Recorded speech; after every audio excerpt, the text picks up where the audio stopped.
colder, but the war for the West blazes hotter. In the Big Sky, grit meets glory, and greatness grows in the glare of the game day glow.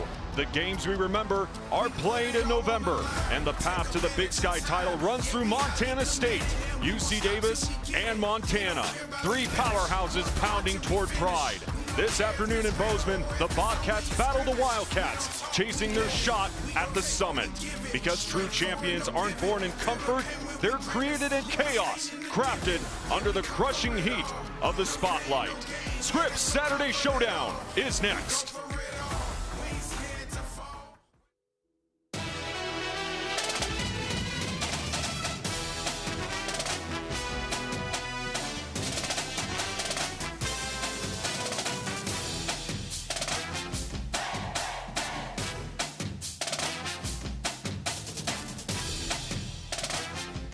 On a chilly day here in the Gallatin Valley, it's a day where the race for the Big Sky title amps up even more. As fans of the #3 team in the land welcome Montana State back to Bozeman after almost a month away, taking on Weber State, and today donning brand new uniforms for Military Appreciation Day. Definitely a great way to honor those who have served. Hi again, everyone. Ben Creighton, the former DC, Ty Gregorak, Grace Lawrence also coming up in just a couple minutes. And Ty, you said it perfectly last week when we were in Greeley. This is the best era of Bobcat football, whether it was the days of Tommy Millard or even present day when you have a plethora of playmakers on both sides of the ball. Brent Vigen continues to build a monster here in Bozeman. Well, he has, and Choate created it, and he's just putting his stamp on it. And when I say that, it has been a dominant era of Bobcat football. The only thing missing is a national championship, So that guy right there has been incredible. I mean, they don't lose at home. He's perfect against unranked FCS foes 34-0. He's been incredible. But this group right here, Ben, I mean, the secondary coaches, Brian Shepard and Trenton Green, man, they are doing a heck of a job with these guys. In FCS, it is hard to find the trifecta of length, speed, and the willingness to go hit and tackle. And for being one of the biggest question marks coming into the season, I think they've answered the call. Yeah, a lot of doubts coming into this season for a young secondary group, but Brent Vigen has even said this is a strong defense, a strong secondary, really built on speed, and they have just been lights out this season. But offensively, you need a strong quarterback to help lead the way, and Justin Lamson coming off a career performance against Northern Colorado. He's been awesome. I mean, for him to go 330 plus, 3 touchdowns in the air and 1 on the ground last week, I thought he should have been the Big Sky Player of the Week. He wasn't named it, but whatever. It was almost a flawless performance. Here's my favorite statistic about Lamson, though, Ben. In Big Sky play, 13 touchdown passes, 0. I repeat, 0 interceptions. Getting it done and can make a wide variety of throws. Now, when we talk about this Weber State team, man, they are injury-ridden. There's so many X's on my spotting boards, especially offensively. I mean, it's been a tough hand that has been dealt to this Weber State offense and team overall. Yeah, no question. It's just one of those years, man. I mean, bad luck and a tough pill to swallow if you're Weber State and Coach Mantle, because they've just got a ton of dudes down. And then we're going to take a look at the quarterbacks here. I tell you, these guys, it sounds like from Coach Mental, they're both going to play. That being said, their combined completion percentage only about 55%. They need to be sharp today, Ben, against one of the best defenses in the country. Yeah, 2 quarterbacks, really 2 different styles. You look at the freshman in Tisdale, kind of more of a pocket passer, a lot more poise in the pocket. But like Brent Vigen raves every single week, you got to keep a 1-0 mentality, especially when we get to November. And for much more on that, we send it down to the third member of our crew, and Grace Lawrence. Hi, Grace. Yes, hi guys. You guys started the show with it. These teams have been so consistent the past 5 years under Coach Vigen, and it's easy to say, but it's not always easy to carry out. There was a handful of top 10 upsets in the FCS last week. I was able to ask defensive lineman Alec Eckert how the team doesn't let all the outside noise impact them. They want to know what time the rodeo starts. Just the going 1-0 mentality. None of that outside noise matters. It's always about us. It's always been about us. We won last week, and there were some shakeups, maybe some teams you thought were going to win that didn't win. That has nothing to do with us. It's about this next week. It's about Weber. It's about pushing this thing forward. The mindset so elite. Credit goes to Vigen, and it's also about those leaders like Eckert helping instill the mindset with the team, guys. Yeah, being the day after Halloween, a spooky weekend for sure in the FCS. South Dakota State going down to Indiana State, Davis losing at home to Idaho State. And I remember last year Brent Vigen telling us that the team can't get caught up with how the world perceives of matchups where Montana State are heavy favorites. And I'd imagine that's also the case coming into this game here in the final weeks of the regular season. Yeah, I mean, Coach Vigen has never had a failure in a trap game, Ben. I mean, he's never let, every now and then you're like, okay, are they eventually going to slip up? They just haven't. 34-0 against unranked FCS opponents. I mean, he's been awesome, and Weber's going to have to play a very, very good football game to have a chance to lead. Montana State won the toss. They deferred to the second half, as the Weber State offense will start from the 25-yard line. So we anxiously await to see who the Wildcats will send out there to start the game at quarterback. Again, you got Dijon Jennings, the junior. You got Kingston Tisdale, who finished that game last week down in Ogden against Montana. But this has been the big key offensively, specifically at that quarterback spot for Weber State. You just look at the injuries. They're down their top two quarterbacks, and you got your third string and your fourth string having to take snaps now. Yeah, like I said in the open, just one of those years. I mean, just bad luck almost across the board. And yes, these quarterbacks, I think they're both going to play. They got to be on point, on target, and sharp today. It will be the freshman Kingston Tisdale getting the start here on this first snap. Tight end set on play action, trying to dump it to his tight end, Noah Benny. Incomplete.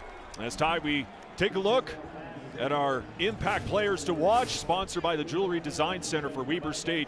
Gavin Ortega, great on that O-line for Montana State. I mean, the rumble for a touchdown heard around the FCS last week in Talon Marsh. Yeah, I put Hitchens on there. He's their leading tackler, a big Mike linebacker. You'll probably call his name a ton today. And then, Talon Marsh had the play of his life last week. And then Ryan King, an unsung hero in my mind for this offense, had a nice day last week, and he's always solid on the perimeter blocking. They'll go to the ground game. Coulter May, who is anticipated will get the bulk of the carries today. Caden Dowler brings him down for third down. And now our Stockman Bank weather report today. A chilly one here in the Gallatin Valley, 43 degrees. Not complaining, bright sunshine, beautiful view of the Bridgers just beyond the stadium. Couldn't have asked for a better day for November football. As now Weber State faces a third down, where they are 34% this season. Montana State showing 5 on the line. Tisdale straight drop. Lets it rip. Nobody home. Incomplete, as Jaylene Record was the nearest receiver in the area. Yeah, they brought in the cheetah package, which they usually do on these third and longs. When I say cheetah, that's their 4 defensive ends. Coach Howe has not sent a ton of pressure this year, but they actually brought a little, they were mugging their inside linebackers and then brought them to just give enough pressure that quarterback had to get a little too much air on it. Well, it's like what you and I talk about all the time. They're not going to rack up the sacks this Montana State D-line, but they get so much pressure as Dane Steele and Taco Dowler are back to return for the Bobcats. Friendly Bobcat bounce, as that will go out of bounds, check up at around the 42-yard line. So after a 3 and out, the Cats offense on the field, and like we talked about at the top of the show, Justin Lamson, what a performance last week in Greeley, and just overall a tremendous get for Brent Vigen to come here out of Stanford. 4th in the FCS, 72% completion percentage. I mean, you talk about being effective as a quarterback. Yeah, no doubt, and he hasn't thrown an interception now in well over a month, almost 2 months actually. Going back to that punt return, I think that's the first time this year we've seen 2 returners in the backfield there with Taco and Steele. Trips on the left side, they'll go to the pistol on their first play. Dane Steele motions, as they'll go right up the gut and to the 45-yard line. Getting the carry, it's going to be Adam Jones. Jones with the run, right up the middle. He's brought down by number 13. I love these unis, by the way. Everyone out there that has served and is serving, we appreciate you. You guys and gals are savages. Gain of 3 there for Adam Jones. Right now, the second best rushing attack in the Big Sky. Lamson gets tripped up, and that will be a loss. Now bring up third down. Yeah, I love what Matt Herron does here, the big junior defensive tackle. He just wreaks havoc. Look at the push he's getting right up front there, Ben. Makes Lamson scramble, and he trips over his own guy. Because I was going to say, from up here, it was hard to tell whether he might have just tripped over Braden Zimmer or a Weber State defender got to him. But either way, A loss of 5 brings up 3rd down and 12. Not what Coach Vegan likes either. I mean, again, it's win on 1st down, win on 2nd down, so you don't have these 3rd and longs. 48% on 3rd downs, the top in the Big Sky. Lamson to the air again. Finds open turf, takes off, and swallowed up by a gang of Weber State defenders. That'll bring up 4th down in the Weber State defense, forcing a 3 and out. And that's what I'm saying, though, on that 2nd down play where he trips and stumbles to get a negative yardage play. I mean, that 3rd and 12, that most of the time is very favorable for the defense. Well, that's the start you want if you're Mickey Mental. I mean, you go back a week ago in Ogden, I mean, you couldn't have said like an even worse start for Weber State, fumbling on the first play of the game and then giving up a touchdown to Montana in just the first 70 seconds as a fair catch is called at around the 11-yard line. Defense on display early on here in Bozeman. Still goose eggs on the scoreboard early.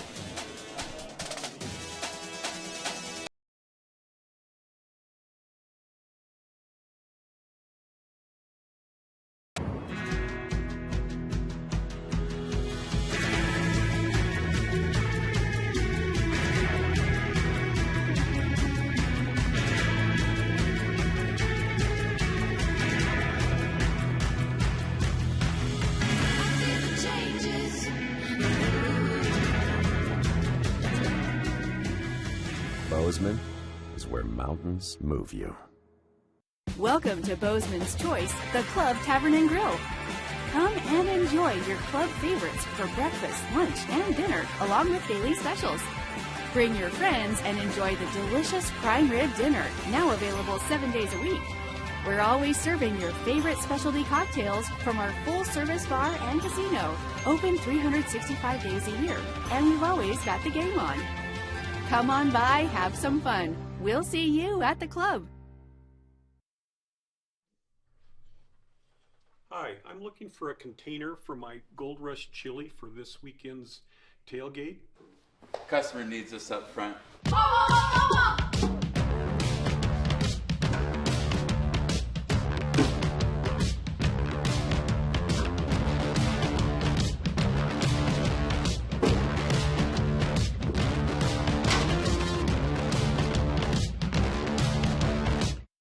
The power of we is all for one.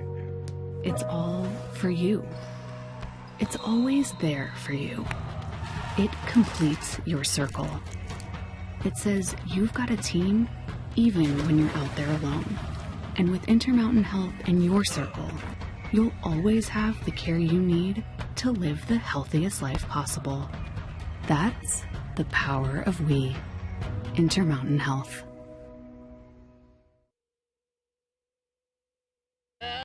Today's game is sponsored by Montana State University, Mountains and Mines, Town Pump, Pump It Up, Stockman Bank, Montana's brand of banking, your Montana Chevy dealers, and the University of Montana. Build your skills the Montana way. Always a great pregame scene here in Bozeman, and obviously a great atmosphere inside Bobcat Stadium. Again, it's been almost a month since Montana State played in the friendly confines of Bobcat Stadium. But right now, 2 3-and-outs to start this game with the Weber offense back on the field. Coulter May once again getting the call and picks up a couple. And that's what Mickey Mental told us earlier this week in our call with him. You look at May, kind of an old school between the tackles kind of runner. Not really going to wow you with anything, but I mean, he can churn. He's got that big body to pick up a couple yards. Yes, he does. The big senior out of Hayburn, Idaho. You know, again, you'd love to see an opponent of the Cats do anything on the ground, and just nobody's been able to. Montana State once again showed 5. Cole Taylor will sag off. And Weber State did a good job of this last week against Montana, getting them to jump off sides. On 2nd and 9, play action. The dump off Kelton Wafer, the freshman. Dropped pretty quickly. All starts with Taden Gray right here. He does a great job. They win a bunch formation into the sideline here. Watch number 7 right there, just slippery under the block. Great job by him creating the play, essentially making the tackle. He did make the tackle. Great play by Big Play Tay. Came in with 30 tackles on the season. And now another 3rd down, this time from 8. See, this is what I'm talking about here, Ben. You're going to have all these dudes. These are all defensive ends, and with the linebackers in the mug look. And Caden Dowler comes in as well. Hit immediately, incomplete, way too tall for the 6'4" Benny. Yeah, it's Caden Dowler. You're going to see it on the replay here. They're bringing a free safety pressure here. I used to call this a freak blitz. So again, they walked everybody up, and you see Caden Dowler right there, and then Bryce Grebe. You know, you got 2-on-1 there in the backfield. Bryce Grebe delivers a great shot. And we're going to see the 2 punt return look again here, Ben. Yeah, again, Dane Steele and Taco Dowler back to return. That third down defense for Montana State, again, so effective. And picked up by Steele. Yeah, Steele's got to be careful there, Ben. I'm sorry to interrupt you. You got to be on Peter, get away from the ball. They're lucky there. I was going to say, there was a little bit of a collective gasp, I should say, here at Bobcat Stadium. Bobcat offense looking to get going.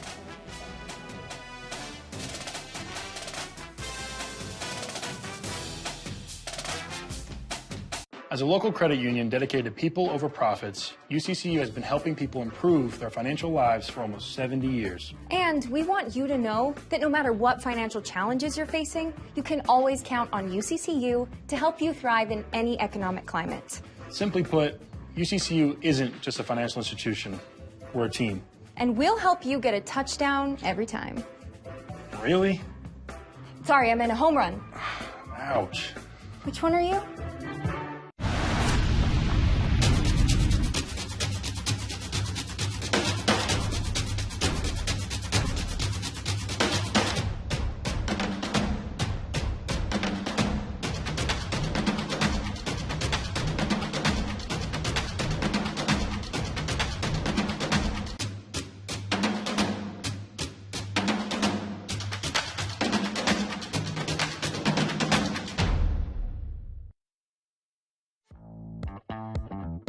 Basketball fans, Starch Madness is back, returning to downtown Boise in Idaho Central Arena this March 7th to 11th.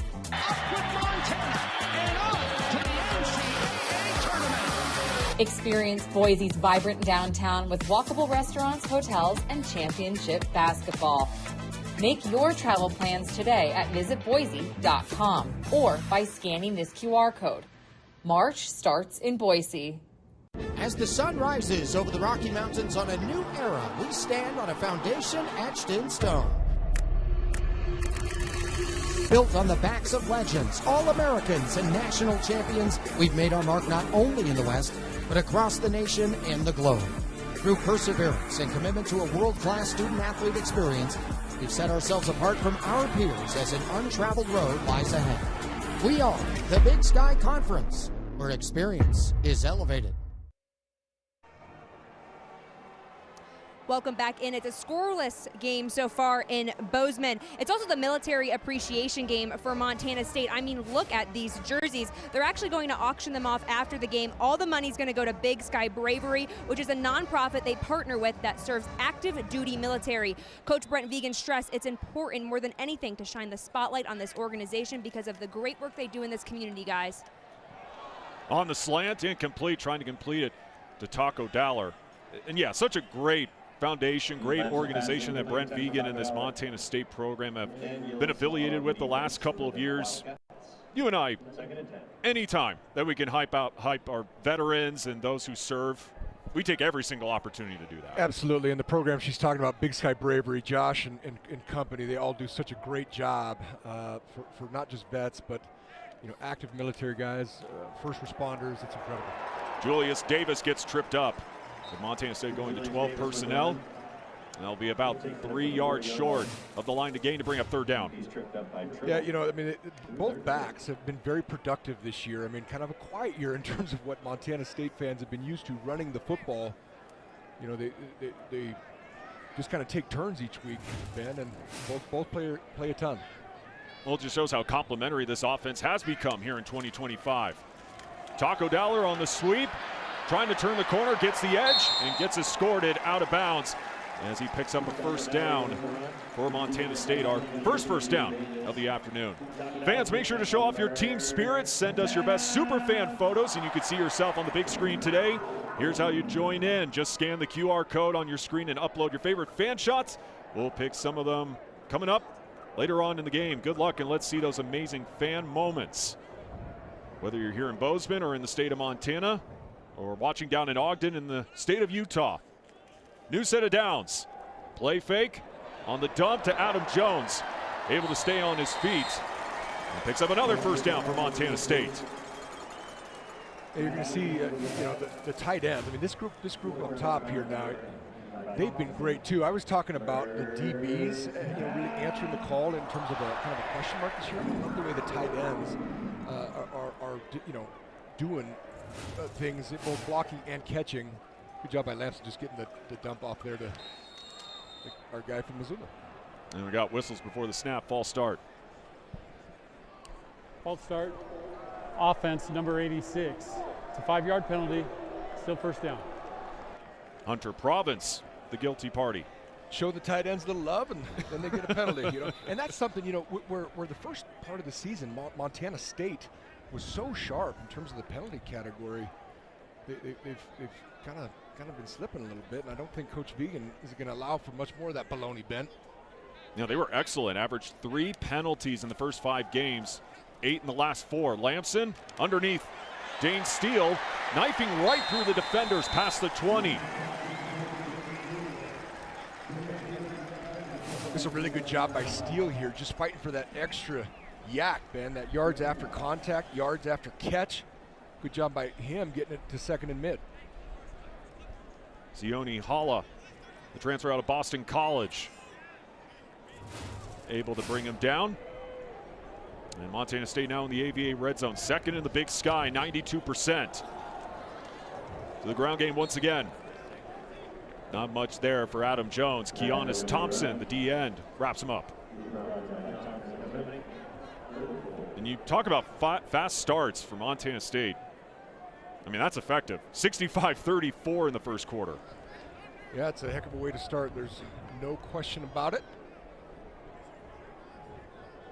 First couple series, a little slow on both sides, and get the ball on your own side of the field, and now they're going to try to do something with it. 2 tight end set again. Lamson just threads the needle. He gets it to another tight end. This time in Ryland Schlepp, and moves the chains again. Yeah, just a little spot route here by Schlepp. You're going to see it right in the middle. And this is a nice job by Lamson, because he's getting pressure right here on the play action boot here. Right there. He needed to get the ball out. Nice job by him. You see the pressure coming off the edge there. Good job by Justin Lamson getting the ball out.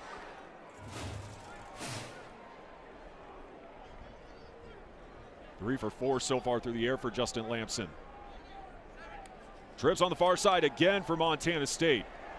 Looks for the end zone. Incomplete, batted away. Great defense right there. Logan Mackey able to knock it away. This is a great job by Mackey, because he was open. Lamson kind of just needed to sling it a little bit faster. We used to call it like a ding 7 route here, where you're going to have a slant by the outside receiver and then a corner by the slot receiver. And good job by him, just right at the last second getting the ball out. Intended for Taco Dowler.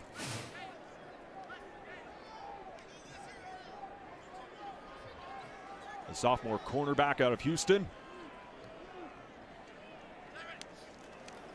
2 tight ends in the game again. Julius Davis slashing right through and getting past the 5. Hala once again with the wrap up. You can see both tight ends coming back. It was kind of a split zone look right there. Those tight ends are coming back, and then Julius Davis just takes it vertical. You see his statistics on the year. I mean, again, I talk about it being one of the best eras of Montana State. It's also a different era, because they got a quarterback that's a heck of a player, and they're just not running the football at the same clip. But they don't need to when you got 330 plus in the air last week. Brent Vegan was racing down the sideline to get a timeout in. We'll take it 2. Bobcats knocking on the door here in the first quarter.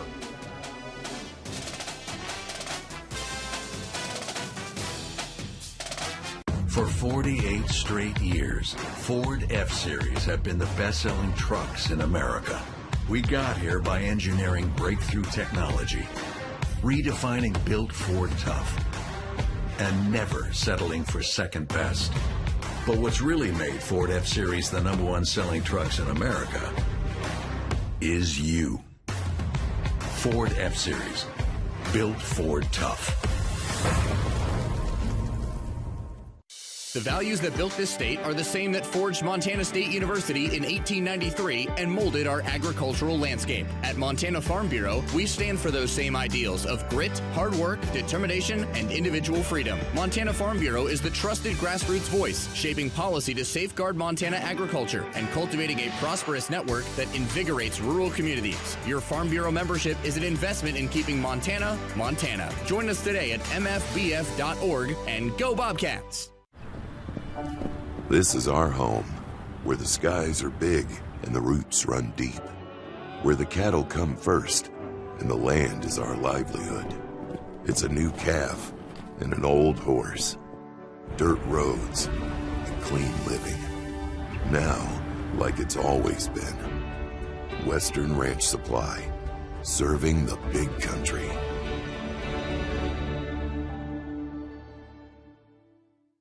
In the Gallatin Valley, we believe in hard work, innovation, and looking out for one another.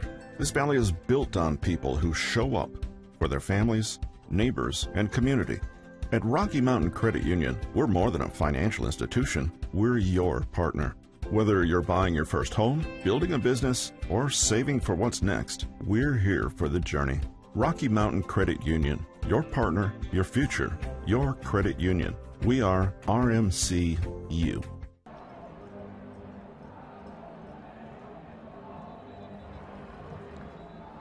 Well, no question, the rodeo team, they're pretty decent here at Montana State, getting some love here in the first quarter. I mean, one of my favorite parts of every Bobcat game, seeing the horses run out on the field. Again, a great atmosphere as the Bobcats in the red zone, facing third down at the 5. Got an unbalanced formation here. Taco Dowler motions. Lamson easily gets in. Touchdown, Montana State.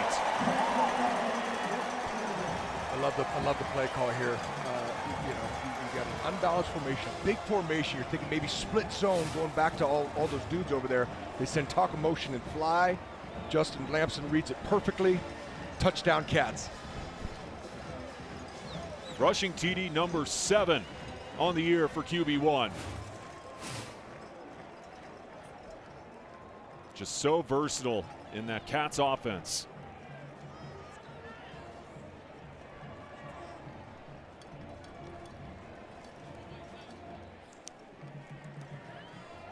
As Miles Sandstead tacks on the PAT. But in that RPO game, Ty, so effective, that Bobcat offense. Yeah, and you can see right there. I mean, it's just a great play call, great play design by offensive coordinator Pete Sturbick there. You see, all those defenders, those eyes start getting a little wandering, and they're watching one of the best players go in fly motion. They let that guy right there transfer out of Stanford, do his thing. He's having a great year.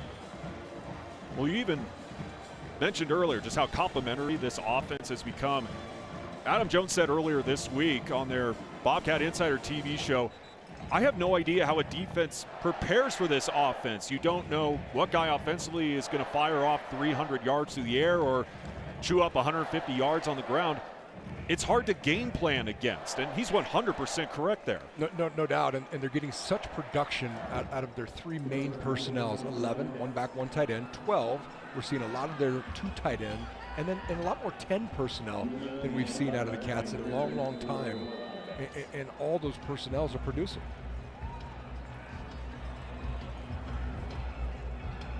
Ten plays, 47 yards down the field for the Bobcats. A line drive in the end zone after being touched. Yeah, I was going to say, he'll have to take it out of the end zone after he touched it. And down to the 10-yard line. That's bad ball. That's bad ball right there. And Montana State's saying they have the football. The ball might have came loose. Just a wacky sequence there. Yeah, it is. And Coach Mendel's not going to be thrilled about it, nor is the special teams coordinator Skylar Ridley. But yeah, he touches it right here. Referee acknowledges it. And oh boy, Houston, we got a problem. I got to do something with it. Clean that up a scooch there. Yeah, Robert Young. As he picks it up, he said, oh, I can kneel it, right? Nope, that's going to be a safety. You got to take it out. So So now the Weber State offense starts at the 10. I think it was big Seth block that might have jarred the ball loose at the end. Obviously didn't get the football though.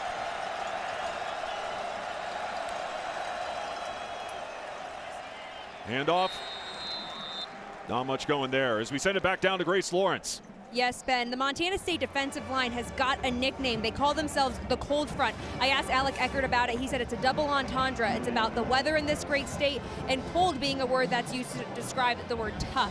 Defensive coordinator Sean Howe doubled down on that thought. He said the weather is cold when you play meaningful football in this state, Ben. Couldn't have said it any better myself. When you're playing these important games in November, getting colder and colder. Yeah, he nailed it. By the way, Spencer Ferguson back in the lineup getting that carry there for Weber State. 2-yard gain, 2nd and 8. Tisdale to the air and zips it. That one complete to Marvin Session. Jace McMillan wraps him up. Coach Howe's dialing up a little more pressure than we've seen, and I kind of like it. Obviously seen stuff on tape. Bringing the pressure, quarterback's got to get the ball out in a hurry. Good tight coverage there by Chase McMillan.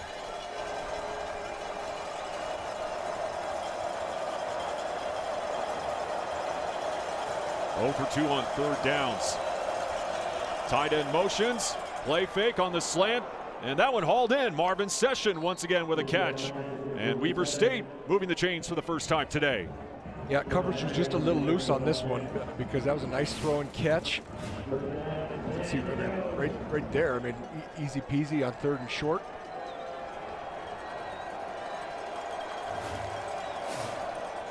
Quickly to the line.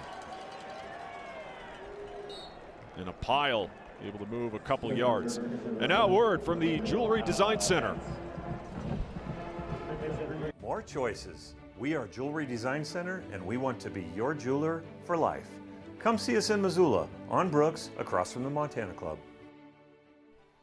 By the way, 13-yard completion for that first down to Marvin Session. Yeah, I'm fired up to see how stout this defense is. You know, not having Paul Brott today, not having Seth Johnson. Looks like Alec Eckert is playing, but he got dinged up last week as well. Tisdale looking to make something. Not much there. Again, not much of a runner like with Dijon Jennings. But he's shown he got a little bit of feet there. This is good coverage because it's just 4-man rush. He sees an opening and takes it. It's a nice run by him. Kind of gets clobbered here at the end by Kenny Iden. Right there, good shot by him. But you know, Coach Mennel will take 3rd and 5, 3rd and 6 all day over 3rd and 10 plus. You know, we were told, by the way, going back to your point about injuries, Paul Barat wasn't supposed to play. Alec Eckert not supposed to be in the lineup today. Also missing Seth Johnson as well in that secondary for Montana State. 3rd down and 6. Coulter May just moving right between the tackles again. And he will have enough to pick up a first down. Good run by him. Again, a nice job by the offensive coordinator here. You know, who also is the head coach, Coach Mental. And I like what they're doing here, Ben. Tempo. They're getting on the ball in a hurry, and they're trying to move fast. By the way, Spencer Ferguson for Weber State. Out into the flat and met immediately. And they're going to rule him down. It looked like it was Carson Williams. It was Carson Williams, the redshirt freshman out of Houston, Texas. And we talked about this in the open. These DBs are getting coached, they're getting developed, and they are coming to play each week. We saw multiple great hits last week by the secondary group, and that was a nice hit by him. Good read, good reaction, good pop. And that performance against Northern Colorado, Brent Vegan saying back on Monday that was the best game for that cornerback group. They made plays on the perimeter, and Jace McMillan's tackle, like you just said a second ago on Carver Cheeks, really set the tone from the jump on the very first play. A loss of 5, 2nd and 15. And now we'll get a timeout from Weber State. Yeah, Coach Mental didn't like something. They were in a gun split look there, 20 personnel. 30 seconds.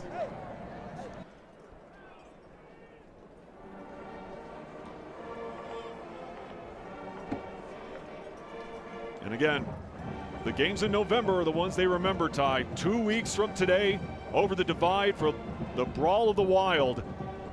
Possibly, depending what happens these next 2 weeks, possibly once again for the second time in 3 years. basically the Big Sky Championship game. What an atmosphere that will be in Walker is. All the marbles, Ben. It's going to be a doozy, no doubt. 2 weeks to play still, a lot of football. But if it was played tomorrow, it would be number 2 versus number 3 for it all. 4 of 7 through the air so far for Kingston Tisdale. Yeah, I lied. I said it was 20 personnel. This is actually their big tight end, Noah Brenner, up here. High alert for screen draw on this down and distance. They had split backs, but now past the 45. Just churning those wheels right there. Spencer Ferguson, Zach Black with the tackle.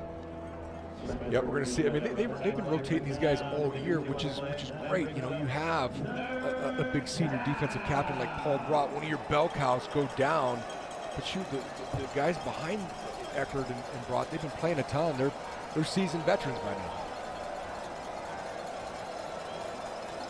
Well, Brent Vegan and D-line coach Nick Jean-Baptiste obviously continue to stress the importance of having that depth on that D-line, especially when we get to the month of November. 3rd and 13 to the screen game in the flat. Not much going again. The ball finds Mason York. Bryce Grebe wraps him up. Really nice play by him. Good open field tackle. Kind of a conservative play call on 3rd and long there, just to dump it out in the flat. Nice job by the Cats. Nice job by Grebe. Bring out the punt team. Once again, Taco Dowler as well as Dane Steele. Back to return this punt. Henry Way will boot it away.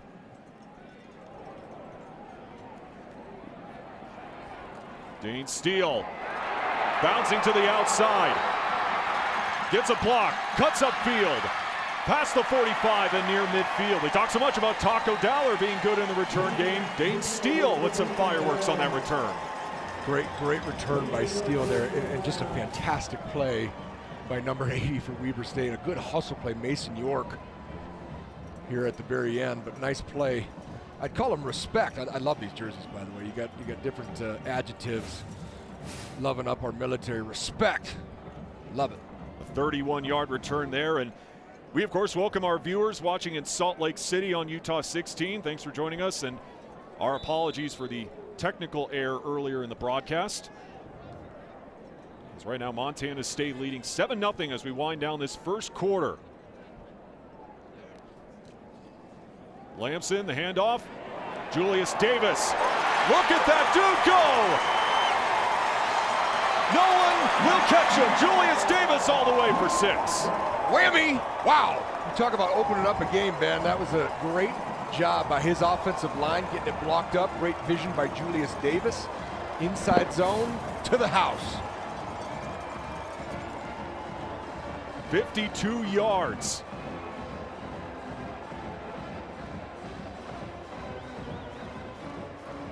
Right there, you saw JT Reed just get that one extra block. Nice job by him. Next thing you know, we're looking at, it's kind of a little slugfest there. The first 2 series, now we got 14-0.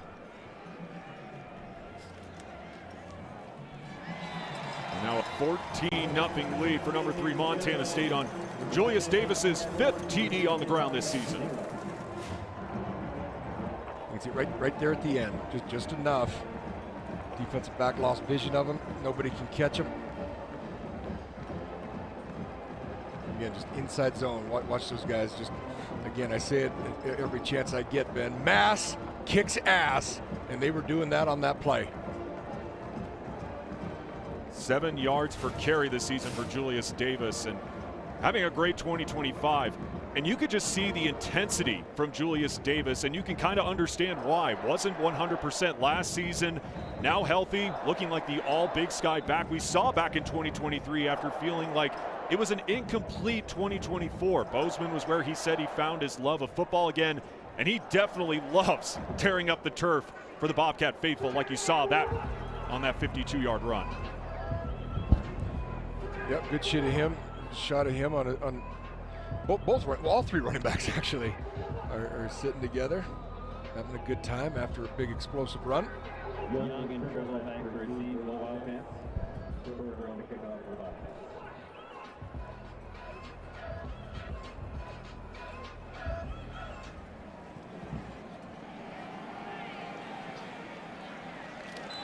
And another touchback delivered by Colby Froker.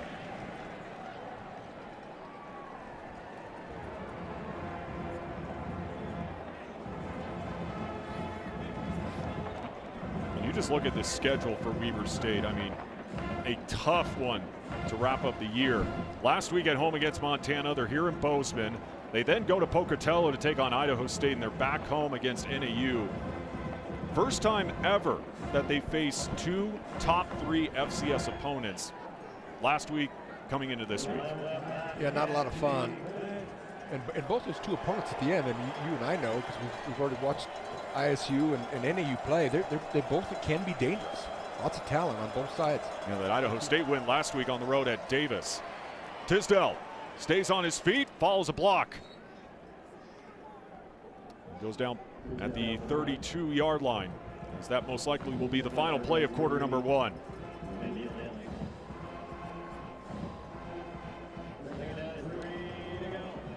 Yeah, I don't think they're going to get it off either. No. Yeah, you're right. Montana State with 109 yards so far through quarter number 1. The Weber State offense still looking to get going. All Bobcats through the first 15 minutes. 14-0 lead on a sunny day here in Bozeman.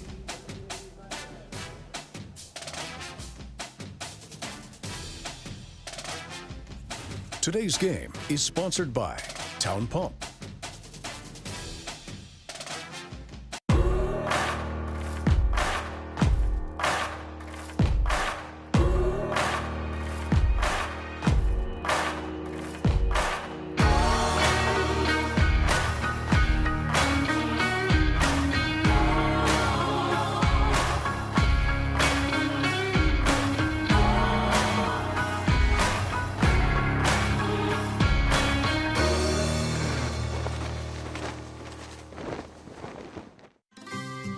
Let's hear it for the multitaskers, the night shift workers, and small business owners.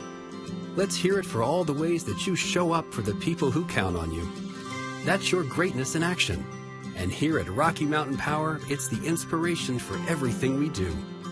Like WattSmart rebates to help you save energy, tools for managing your budget, and options that power the greatness in all that you do. Learn more at wattsmart.com.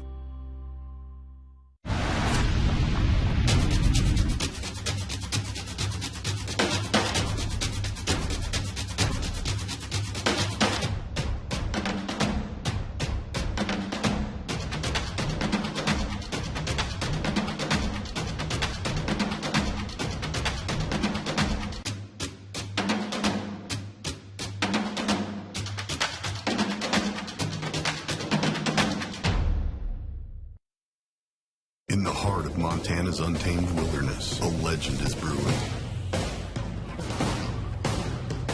Jeremiah Johnson Brewing, the official beer of the Big Sky Conference. Brewed with the rugged spirit of the West. Jeremiah Johnson is simply a world-class, straightforward, no-nonsense beer. Do well. The secret to happiness is discovering your spot. It could be over the mountain or deep beneath the stream. In a quiet place, in a wild place.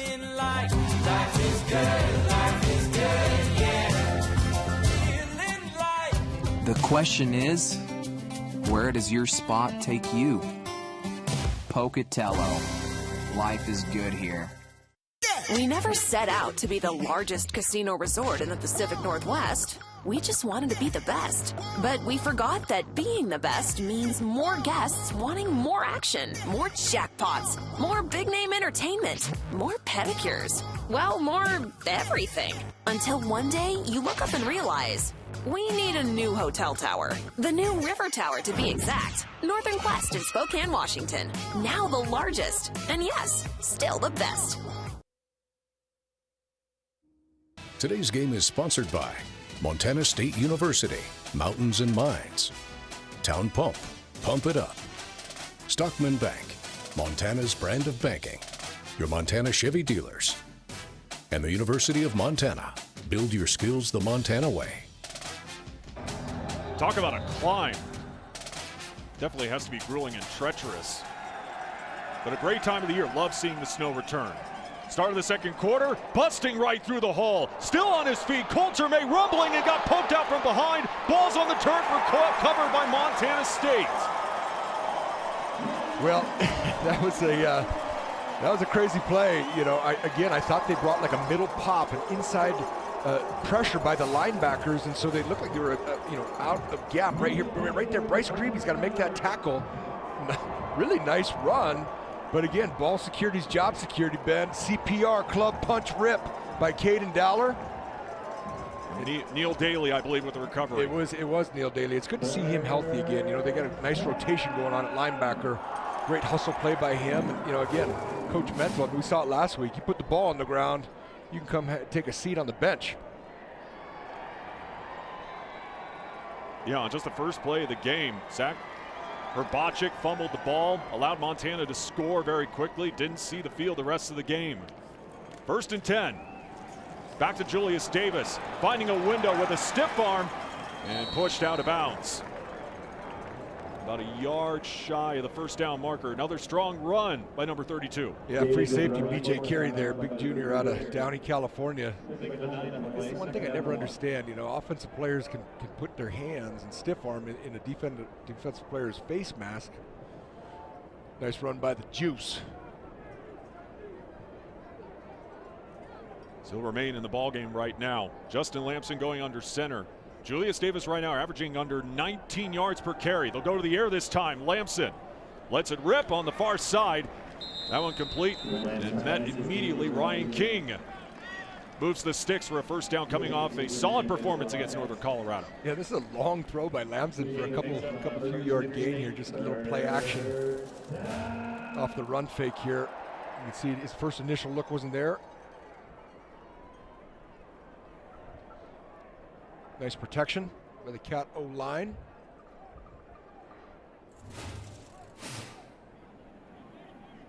This offense specifically trying to get Ryan King more opportunities in the passing game. To the air again, rifles it, incomplete. Intended for Hunter Province. Yeah, I think even if this throw was on target, Ben, I was just talking about BJ Carey. He's the post safety here. He was tracking with it all the way. Might have been good that it was off target and incomplete because he saw it coming.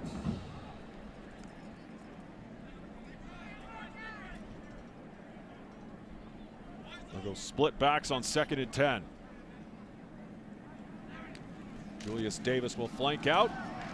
Adam Jones bouncing to the outside, down the boundary, and ripped out of bounds by BJ Carey. And now a word from the Montana Boat Center. Football season, boating season. You can plan for one while enjoying the other. Order your new dream boat now. Montana Boat Center. Well, so far it's been the rushing attack for Montana State that has been showing out here in the first half. Now up to 100 yards on the ground. New set of downs again as Taco Dowler will move inward. From the 41. Blitz comes. Lamson picks it up, gets it to Adam Jones. Taken down out of bounds, Mason Hitchens, the leading tackler for the Weber State defense. It's a good tackle by Hitchens, but this is what I love about Adam Jones, man. I think he's an exceptional running back, but he's so good catching the football and making plays as a receiver as well. The Swiss Army knife. And just like that, Montana State's in the high red now. Yeah, Adam Jones, we've been told multiple times, the best running back in terms of catching out of the backfield. Lamson underneath this time, and again, decked immediately Chris Long by once again, Mason Hitchens. Yeah, I like this Hitchens kid, man. Junior out of Orange, California, leading tackle. Came into the game with 66 tackles. Right now, he's 13th in the Big Sky.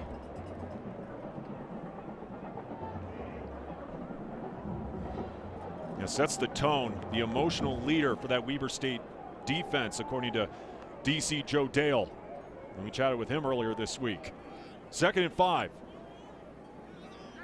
5 on the line again for Weber State. Lamson Just lowers that shoulder, takes contact, moves the chains again. Angel King with the wrap-up. Fans, time to check in with this week's Williams Plumbing and Heating poll. Which ranked FCS team had the most surprising loss last week in what was an insane week in the FCS? Tarleton State going down, South Dakota State, UC Davis, North Dakota. Of course, today's poll question is sponsored by Williams Plumbing and Heating. I mean, a lot of choices there. There is. I circled South Dakota State just because, you know, what a fall from grace and to lose the way they did to not a very good team. Shoot, they lose another. They could be in danger. False start. Offense, number 64. It's a 5-yard penalty. Still second down. Burke Mastel. Call for the penalty.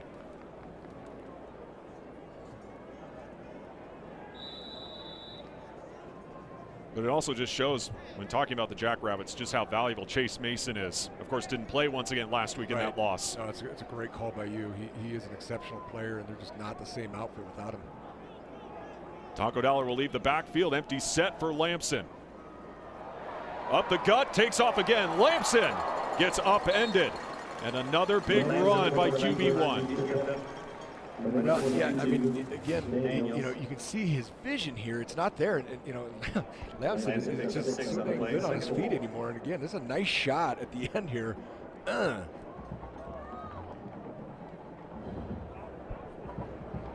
Just knows when to take off it. And we even asked Brent Vegan, because it was kind of the same thing last year with Tommy Malott, trying to preserve him, make sure he doesn't take too many hits. But Vegan saying he's figuring out, talking about Justin Lamson, when to be physical and when to stay in the pocket. Double pass, going right back to Lamson, hauling it in past the 10. Lamson going for the pylon and knocked out of bounds. Some trickery there from Pete Sturbick. Yeah, that red zone trickeration, Ben. You're going to see it. And Weber did, you know, mostly good job of getting this covered. I kind of smelled trick play right from the get-go. They just needed one more block there. They were using our guy Adam Jones there is just kind of trying to run guys off. Well, good creativity going to the former quarterback in Jordan Reed, who made that pass. In the red zone, just right up the middle, battling for the goal line and getting in. Touchdown Bobcats. Adam Jones once again gets in. Really nice series by the Cats offense there, Ben. I mean, with the extra point here, you got looking at 21 already. That's a blackjack, baby.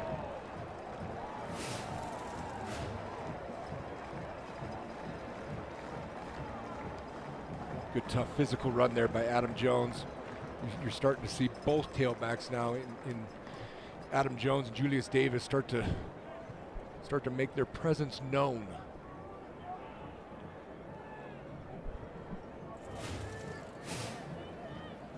As now Lamson, Julius Davis, and Adam Jones have now found the blue turf so far.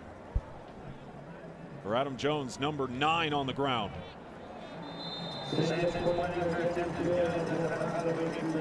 Like I said, it's been the running attack so far for number 3 Montana State. 119 on the ground as they use it to punch it in.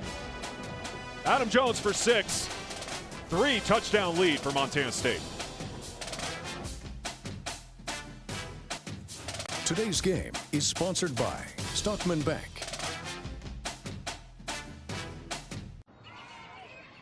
You're a good uncle for doing this. Well, here goes. Got it.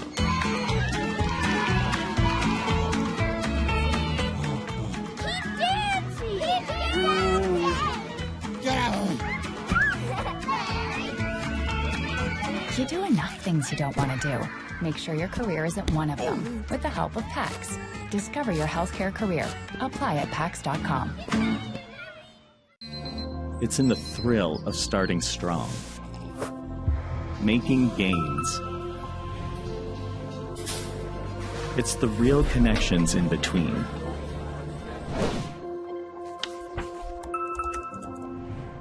It's in the satisfaction of being on the move. That brilliant feeling of getting somewhere. We focus on youth sports because we truly believe that youth are the foundation of Montana's future. I think nothing improves your mental health and well-being and your physical health and well-being than being outside, active, talking to other people, and socializing in an environment like that. Learning teamwork, learning leadership skills, resiliency. As a company, we're deeply invested in our communities, not just our members.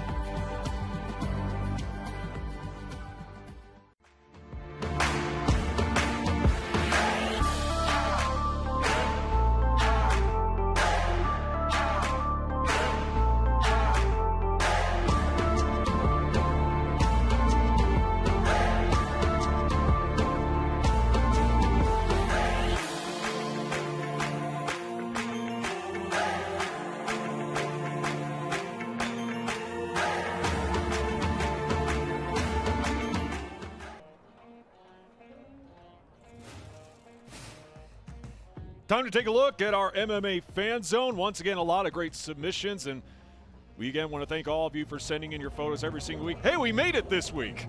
I think that's the first time ever I think we've been in the Fan Zone. Thank you, Stephanie. Nice to get a little bit of recognition. Yeah, just I jokingly say that, yeah, by the way. A good-looking buck somebody shot there, and then you and I are my ugly mugs. Another line drive kick. Robert Young busting through the hole, cuts near midfield past the 40. And a solid return there for Weber State. But the offense, again, just clicking for Montana State, already up 21-0. 181 total yards as you look at that scoring drive summary. 10 plays, 67 yards. And this is just how effective the offense has been this year. And just overall, the margin. Yeah, I mean, just look at that. Yeah, well, I mean, that's kind of a given at this point. And that's what I'm saying, though. You know, the defense has been so dominant. People forget this offense is dang good, too. Really good. Well, Adam Jones even said earlier this week he believes that a lot of people aren't talking about the offense enough here in Bozeman. And a good hard run there at the 50-yard line. As we go down to Grace Lawrence, who's joined by MSU AD Leon Costello. Yes, thank you so much for joining the broadcast, Leon. I want to start with those master plans. There's going to be updates and expansions throughout campus. How did all of it come about? Yeah, you know, back in 2017, we started our first one, and we've accomplished so much from that first one. It was time to get a little bit of an upgrade. There's a lot more things that we want to do. It's been a really good roadmap for us facility-wise, and now it's just an upgrade and a refresh vision of what we want to accomplish here at Montana State. Yeah, what are the next steps, you know, after the plans come out over these next few years? Yeah, so now it's getting people excited about what's to come. We really need donors to step up and to, you know, select a project that they want to support. And then we got to get into the design phase. But this allows us now to go have some meaningful conversations with some potential donors about funding, about how we're going to be able to pay for it all. But you're going to see a lot more things from us here in the near future. Feasibility studies, fan engagement, fan surveys on what we feel like we can accomplish. That's awesome. It's a beautiful home game, home weather here in Bozeman. I know they're fighting for some home field advantage throughout the playoffs. Do you think this team can make a run like last year? Oh, of course. I mean, this team has gotten better every single game, and being on the road here really kind of solidified that for me as, you know, defense travels, right? And they really set the offense up. Coach Vegan talks about complementary football. This team is playing really, really well together, and it's great to see so many fans back here in Bobcat Stadium. It's always great to be at home, and we want to host as many playoff games in here as we can in December. Definitely. Congratulations on all the success. That was Leon Costello. Back to you guys upstairs. Incomplete on 5 wide. Yeah, it was Dom Solano, I believe. Again, the numbers are a little tougher to see with the camo, who batted the ball down. I tell you what, you know, kind of the way I spoke about Wanda Cruzado when she was the president, that man right there, Leon Costello, I think someone will eventually try to poach him because the job he's done at Montana State's incredible. President Tessman, whatever it takes to keep that guy, pay him. Pay that man his money. 2 for 5 on third downs today, Weber State. With the play clock winding down, Mickey Mental's going to have to call another timeout. Some confusion between the freshman QB and his head coach.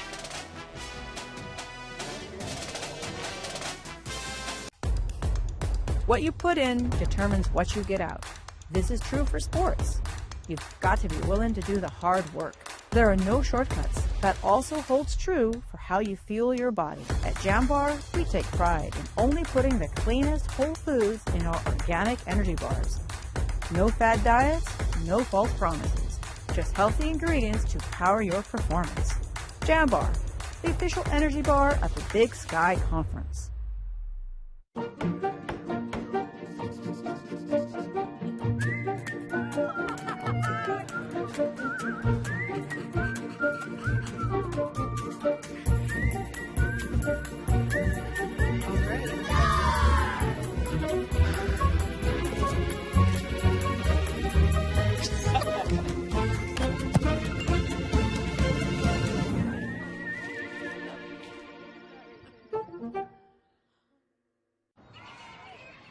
You're a good uncle for doing this. Well, here goes. Got it.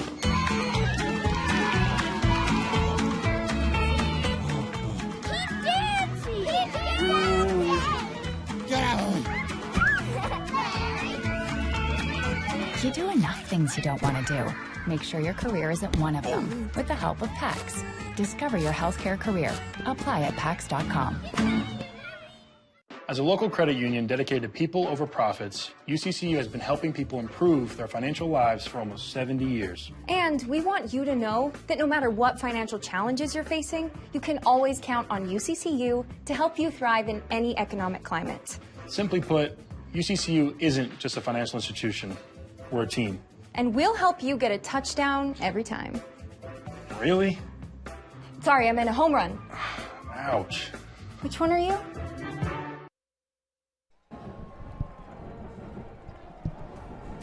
Brand new uniforms being unveiled today here for Military Appreciation Day. The camo look with the white pants.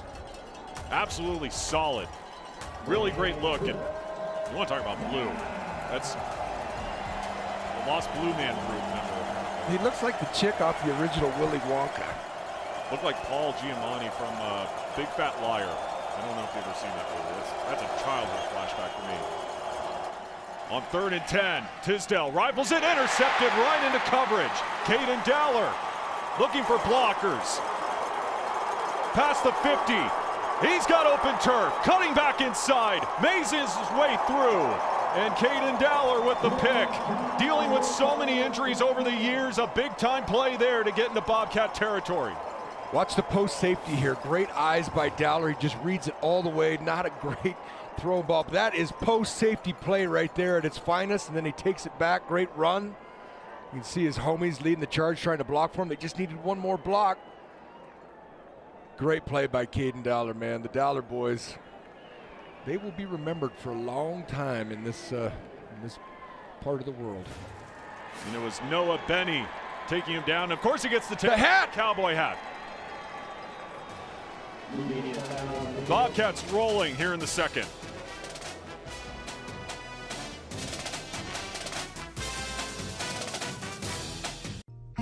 Montana doesn't try to be anything but itself. Never has. The rivers keep running steady as ever. The mountains stand tall. And the sky, well, it never learned how to be small. People come here looking for something. Maybe quiet, maybe a good story. But just a reason to take the long way. Whatever it is, they find it. Find your Montana moment. For 48 straight years, Ford F-Series have been the best-selling trucks in America. We got here by engineering breakthrough technology, redefining built Ford tough, and never settling for second best. But what's really made Ford F-Series the #1 selling trucks in America is you. Ford F-Series, built Ford tough.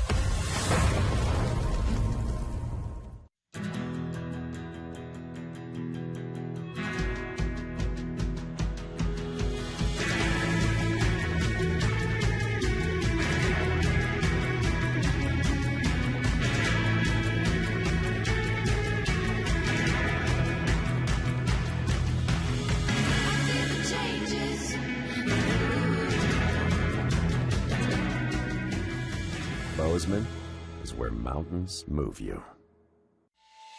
Of all the improvements you can make to your home, it could be the most important is not seen or heard, only felt.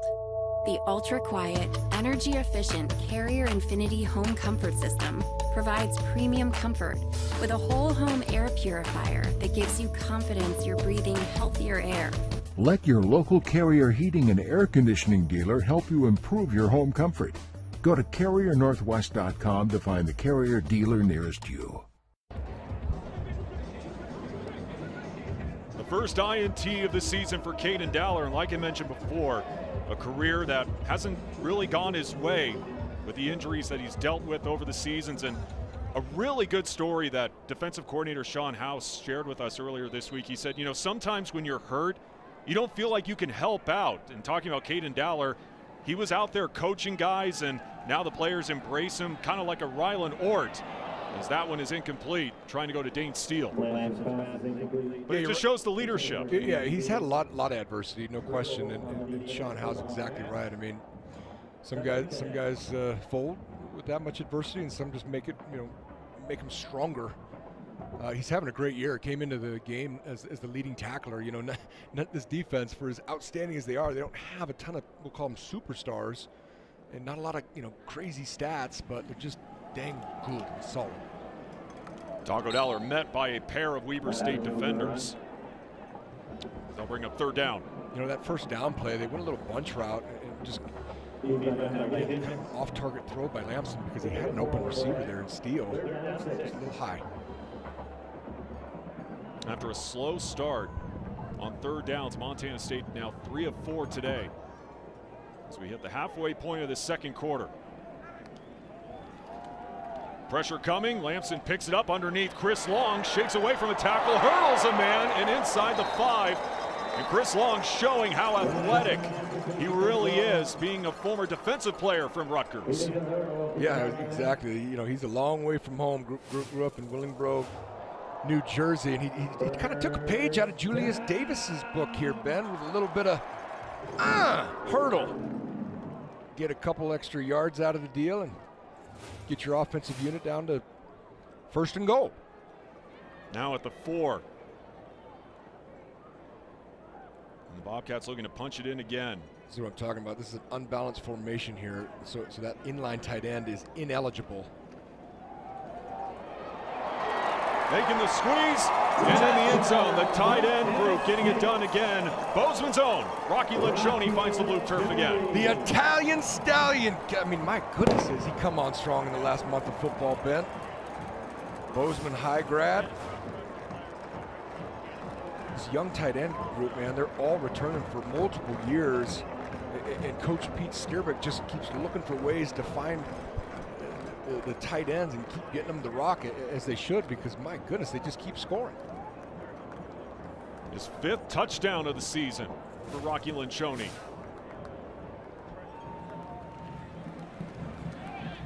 Yeah, Pete Skierbeck telling us, I remember earlier this season, you look at the city of Bozeman, I mean, they just breed tight ends. You got Rocky Lencioni, Ryan Schlepp, Luke Smith, who's also on the roster. I mean, the lineage of that group. A lot of pride in that tight end group here in Bozeman. Yeah, there's a couple position groups that always kind of stand out to me in terms of what you can find in the state of Montana: linebackers and tight ends. And I want to throw the offensive line in there. The old linemen, you used to always be able to find big offensive and defensive linemen. And you look at that cat front, the cold front, if you will, Ben. A lot of Montana boys out there. And meanwhile, for Weber State, something that Mickey Mental also stressed to us during our call earlier this week, they got to minimize bad plays, and you've seen it on special teams. A bad interception thrown by Tisdale that went into the arms of Caden Dowler. Obviously had that fumble when that ball was poked loose. I mean, that continues to be a trend for that Weber State offense the last couple of weeks. Well, I mean, again, we still have a lot of time left in the first half, and they've already got 2 turnovers, Ben. I mean, that's not going to win you games. Coming in the game, I talked about those quarterbacks, that tandem. there's 13 interceptions on the year. He's just turning the ball over too much. And I think that, obviously the injury bug is playing a part of that. Looking for a spark on special teams, and a big hit delivered. Not much going on that return. As you go back a week ago, what an interception. Talon Marsh off the deflection. Big man just rumbling down the field all the way into the blue turf. And then today, Caden Dowler with a big return of his own to get the Bobcats into excellent field territory. The number one job of a defense, as a defensive player, as a unit, your job is to get the football back for your offensive homies, and that's what they've been doing. Jalen Recker, the man in motion. Right between the tackles again. Able to stay on his feet and just keep on churning. A solid run by Spencer Ferguson, making his return today after missing the game against Montana with a hamstring injury. Really nice run here. Again, Caden Dowler, we're just talking about him, and then Xavier Arians, they got to wrap up when they tackle there. Obviously, they still got him down, but good run by Weber State. But this is a Weber State offense that's had impressive streaks of running the football. You saw it a little bit last week in the second half against Montana. Tight end will flank out and swallowed up immediately. Nowhere to go. Hunter Parsons pounces on him for a loss. Yeah, the big senior out of Sparks, Nevada. He read that beautifully.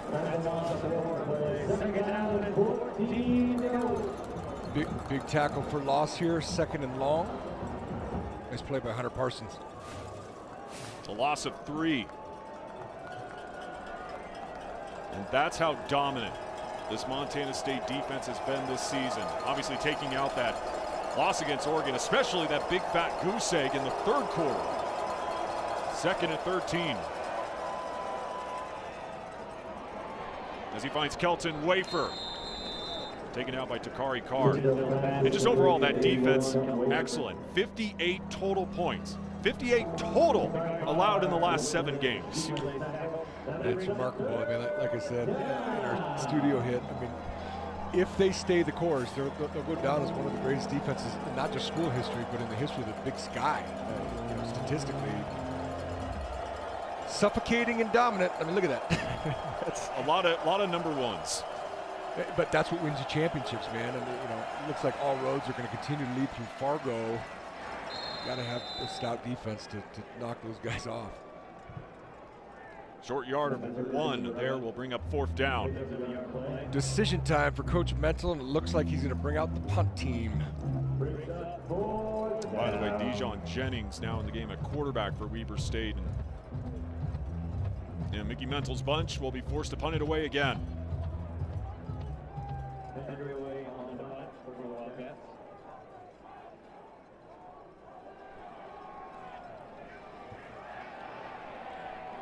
And the fake right up the middle.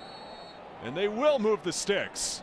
This is a great job by, I didn't see the number of this big kid that got the first down. But, I mean, there was initial contact short, and he just kept churning those big thighs. And great job by him getting that first down there. I think, was that Finau, Ben? I was still trying to see who it was because it was hard to see from up here. Again, Dijon Jennings now coming in the game. We expected to see both quarterbacks today against Montana State. 15 of 21, 71% for 97 yards. A touchdown and an interception thrown last week in Ogden against the Grizz. Wide open hole, busting through the gut and to the 45-yard line. And Taki Louis-Lakepa making the tackle, making his debut. Yeah, they're starting to get some health back, with Carr and Taki both back in the lineup. Big explosive run there. Nice job by Weaver. Into Bobcat territory. Quick hitter. Jalen Record weaves his way past the 40-yard line. Caden Dowler with the tackle.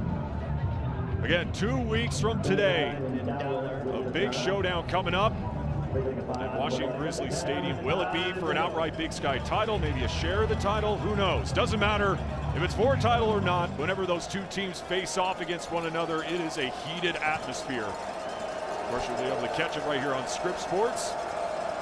Second down and 5, empty backfield for Jennings. Lofts it down the sideline, trying to make the one-handed grab.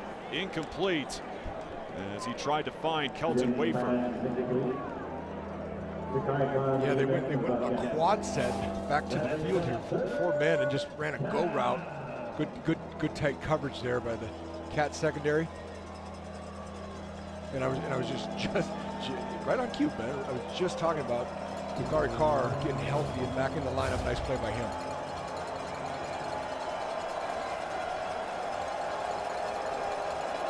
Third down and 5.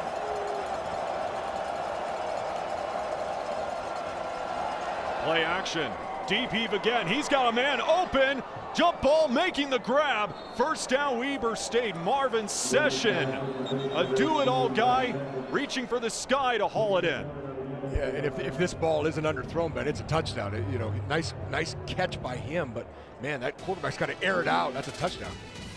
As we hit the 2-minute timeout, Jennings showing off the arm strength. Weber State looking to get in the end zone. Today's game is sponsored by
a 30-yard dime from Dejon Jennings to Marvin Session. Gets the Wildcats into the red zone for the first time today. And they really got to capitalize here.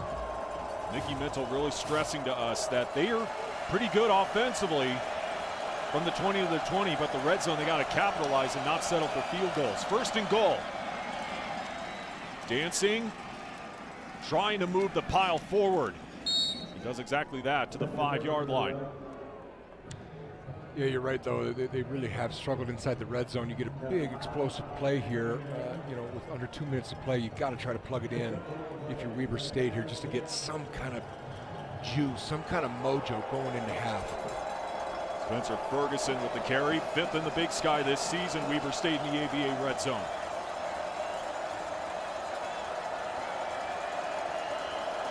John Jennings, the quarterback, giving them a spark today here in Bozeman. He can do work with his legs as well. And wrapped up by a pair of Bobcat defenders. Talon Marsh will get credited with the tackle. See, he doesn't just get interceptions and touchdowns, man. He actually has to be a defensive tackle at almost 300 pounds when he plays at the line of scrimmage. Well, I love the story Sean House shared with us about that interception. He said, I'm running down the sideline laughing my butt off. There ain't no way. And then he's like, oh, he's going to go score. And I got my fat redheaded butt over there to hug him after the touchdown. Yes. Yeah. I actually had a conversation last night with Coach Howe at the up the middle, extra effort, and powering his way into the end zone. Spencer Ferguson finds the end zone for a touchdown. Really good run there by Ferguson. Nice job by his offensive lineman.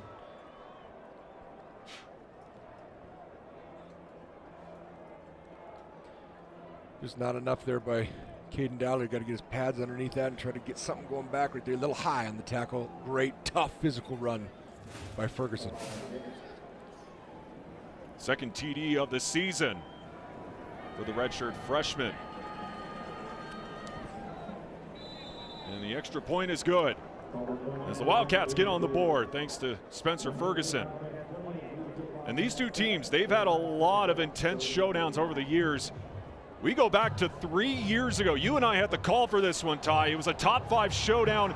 Still to this day, the craziest college football game I've seen. Not just called, seen. A rainy day here in Bozeman. Not 1, not 2, not 3, 4 safeties in that game for Weber State. A hard-fought win for Montana State.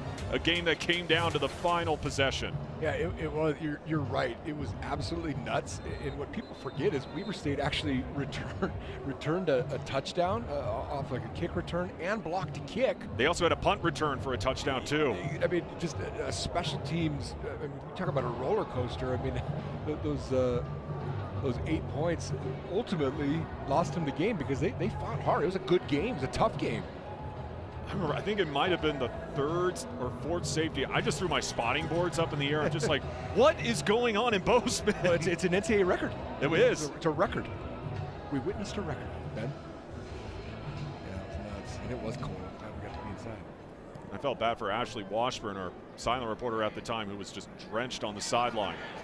Taking it out of the end zone, out of the touchdown, Jabez Woods.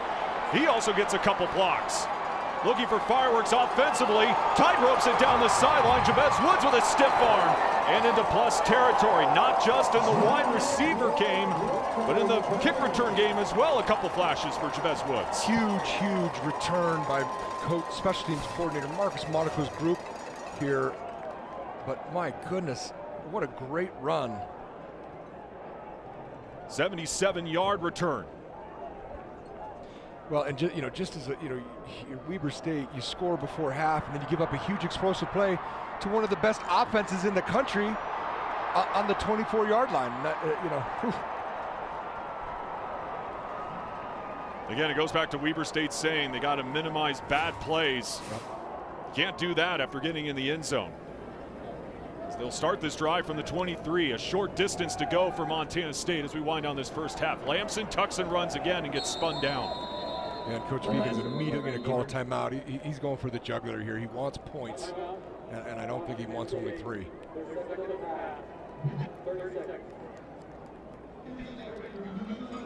A couple quick drives there for Montana State to quickly get some points on the board. Yes, sir. And they're gonna evaluate some things here. Probably try to get throw the ball here, see what they can get out of it. Don't think they want to settle for 3 here. Jabez Woods, 2 straight weeks with a big kick return. Really breaking out here in 2025. Sam Mix, wide receivers coach here at Montana State, instilled the confidence in Jabez Woods and the rest of the room to go be ballers. And the redshirt freshman saying, I got told to go out there and think like a veteran, and he has made some big plays this season. 2nd down and 10, 18 ticks left. Lamson looks right and wrapped up by his ankles. Just swarming all over him. Matt Herron, a big standout on that D-line. Yeah, the junior out of Holiday, Utah. Great play by him, and that's just what they needed. You can see Vegan let the clock run all the way down to 4 seconds here. I think they're going to try elect to take the field goal here. Great play by that young man, though. 3.5 sacks now this season for Herron. feeling stronger and faster with Weber. The program this season putting an emphasis on strength and conditioning back in the spring. Yeah, I'm looking at Vegan and Lamson right there on the sideline. It looks like there might have been a miscommunication or something, because Lamson, they were definitely not on the same page with his receiver core there. As this will be about a 47-yarder for Miles Sandstead. 5 of 7 in this range this season. From the left hash, it's got the leg and gets it through. Making it a 31-7 lead for number 3 Montana State at the break. Yeah, 31 points at half. I mean, again, nice job getting points at the end. I think there was something up there. I'd love to ask Vegan that on our coaches call next week, but nice job getting points, and it all started, and it all stemmed from that huge return by Jabez Woods. And on that field goal, Miles Sandstead, Brett Vegan even said before the season, he's added leg and has the ability to go beyond 50. So definitely has got the leg here in 2025 as third-ranked Bobcats. So big plays defensively, big plays offensively, big plays on special teams. The trifecta. All 3 phases really showing out this afternoon here in Bozeman. As we go down to Grace Lawrence's with Brent Vegan. Coach, your offense was rolling till that final play. Just how do you evaluate the group as a whole? Well, I know we had a 3-and-out to start, put a couple good drives together, made some plays, benefited from a couple takeaways the defense made, and that opportunity's sprung by the return we get there, and at least we got the points on the board. I'd like to be smarter with just us, without us going backwards, I guess. A big play from Caden Dowler on defense. What does that kind of play do for your group? Well, it flipped the field there. I know, being able to take that ball away and take it into their territory and create a short field is great for the offense. Thanks, Coach. Yeah, so effective defensively, able to flip the field like Brett Vegan said. Really paid off for Montana State in the first 30 minutes. Montana Chevy Dealers halftime report coming up with number 3 Montana State leading it 31-7.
Time now for the Scripps Sports Montana Chevy Dealers Halftime Report.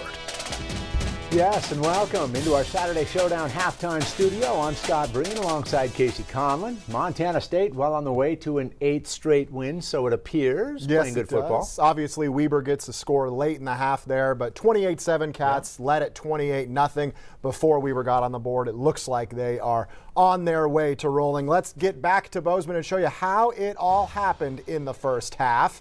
First quarter, the Cats in the military camo unis strike first. Taco Dowler flying across in the read option, but Justin Lamson keeps it, bowls his way in for a 7-0 lead. Next Cats possession, Julius Davis, nice cut in the hole, and he's got the wheels to go 52 yards to the house, 14-zip. Now Weber in an early hole, so they find a big play here. Coulter May, watch him break tackles. A couple of them, and then he's loose into the secondary, but Caden Dowler from behind punches the ball out. The former Billings West High teammate Neil Daly jumps on it. What a momentum swing as Dowler forces his first fumble of his career. From there, it's Adam Jones powering up the middle from Weber, potentially getting on the board to the Cats going up 21-0. That was a big one. 31-7 at half, Montana State. Looks like they're on their way to their 8th straight. Meanwhile, simultaneously over in Missoula, the game you're watching, we're showing you Montana and Eastern Washington pick up action here. Grizz opening drive, Kaali'i Ayat to Michael Wortham. Eastern Washington transfer makes his old team pay. Later first quarter, watch this. Corbin Hendricks lays out for the one-handed touchdown haul. See it again. It's a 29-yarder.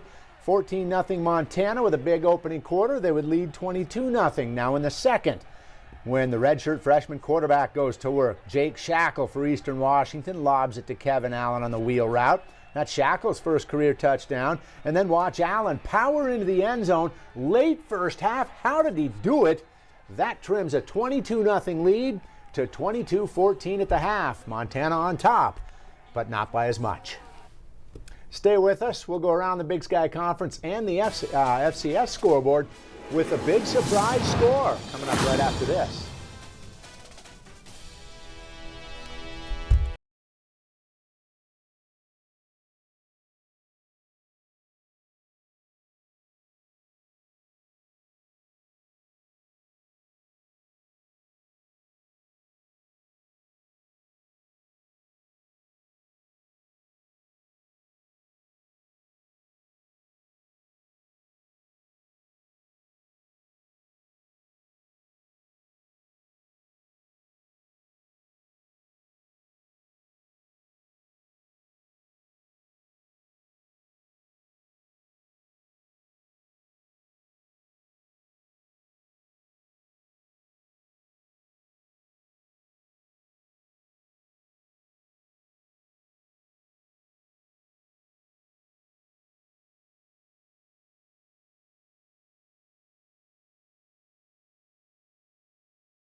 Welcome back inside our studio. 4 other Big Sky games still to come today. First up at 3 o'clock, Sacramento State will visit Portland State. Sac State still an outside chance to sneak into the playoffs. And then at 4, Idaho State hosts Cal Poly.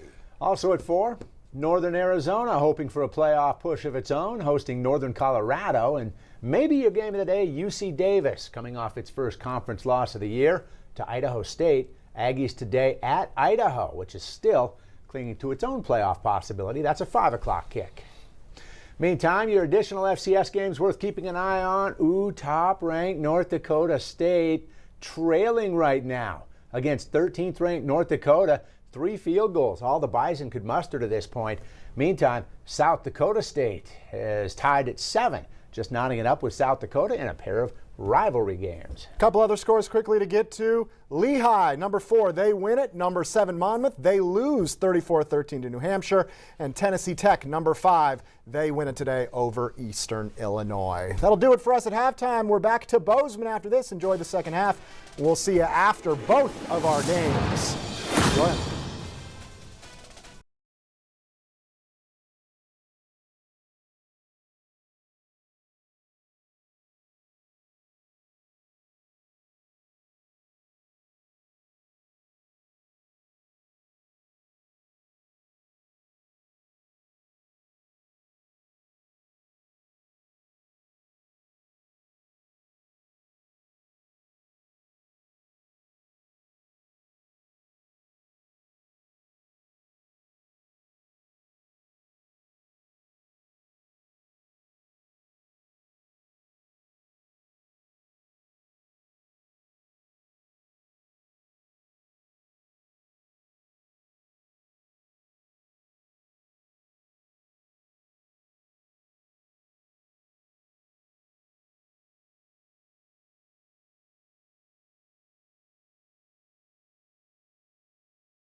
A 31-7 lead for Montana State. As we get ready for half number 2, we take a look at the highlights from the first 30 minutes. And Montana State's offense really clicking early. Justin Lamson able to find the end zone. But a big play here. Julius Davis getting the handoff and just rumbling for 6. Yeah, you said it right before half. You know, all three phases have been sharp. And I think defensively, you're kind of feeling, you know, the loss of Paul Broad and Seth Johnson a little bit. I mean, they're still playing good, shooting 7 points at half. You know, you just haven't seen them give up almost 200 yards and a half for a while. But yeah, great play there by Lencioni. It's been good. I mean, 31-7, take that all day, every day. Also had that Caden Dowler pick. Second half next from Bozeman.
Third quarter about to get underway on a beautiful day right here in Bozeman. Blue skies.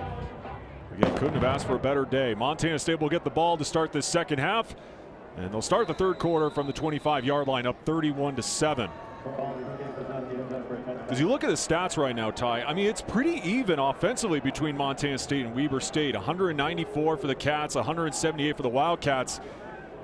But the big thing for Montana State, and you mentioned it, they're getting it done in all 3 phases that have helped them rack up the yards. Yeah, I mean, you just said, you know, the statistics are mostly balanced. What's not balanced is 2 takeaways by the Cats, and Montana State is almost perfect on third down, extending those drives. So, Yeah, I mean, we saw two kind of 4 or 5 minute drives and then a couple quick hitters.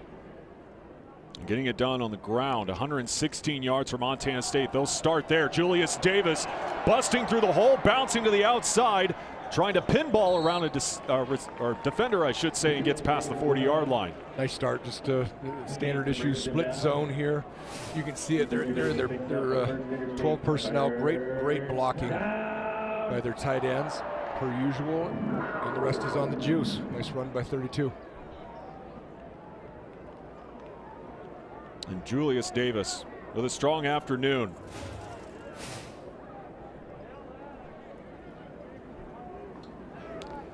Waiting for the stats to update. Give you the numbers on Julius Davis after that run as he gets the call again. Now up to 92 yards, averaging 18 yards per carry, Julius Davis. Well, the one big play sure helps too. Yeah. That was a big one. He'll get a quick blow and put in his buddy there, Adam Jones.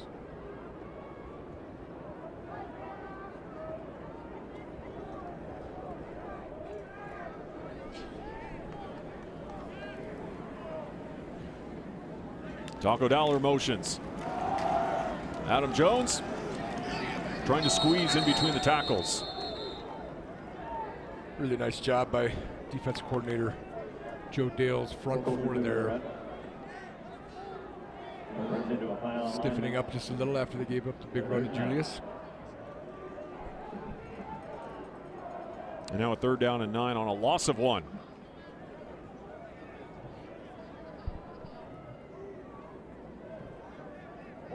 It'll be a 5-wide set. Empty backfield for Justin Lamson.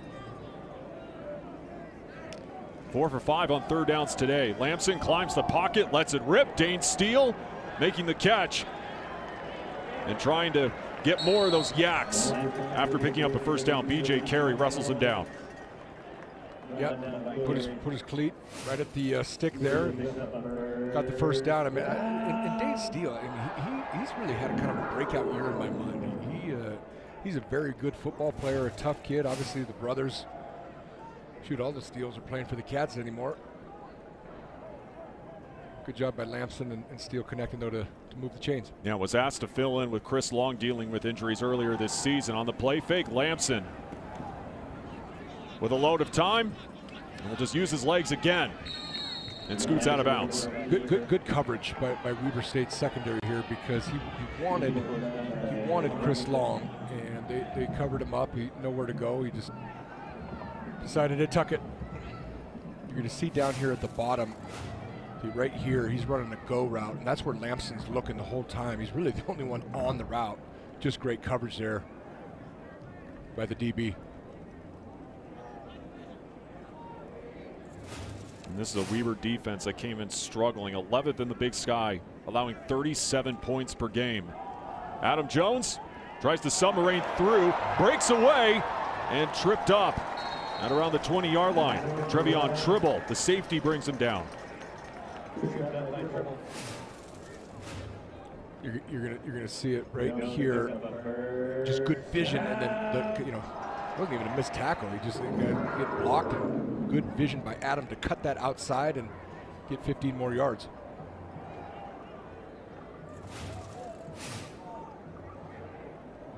Seven yards per carry today for this rushing attack, as they'll go to 12 personnel, new set of downs as Lamson gets bumped from behind, still completes it to Taco Dowler. Dowler down the boundary, tight ropes it, stays on his feet, but they're going to rule him out of bounds at around the 10-yard line. But talk about making something out of nothing. He does, and we're going to see this. I'm sorry, we're not going to see it. Really nice job by Taco. He's just slippery. I'm not sure if we're going to see an end zone shot here, Ben, but Lamson was ticked at his running back for almost knocking him over. It's a good job by Lamson keeping that play alive.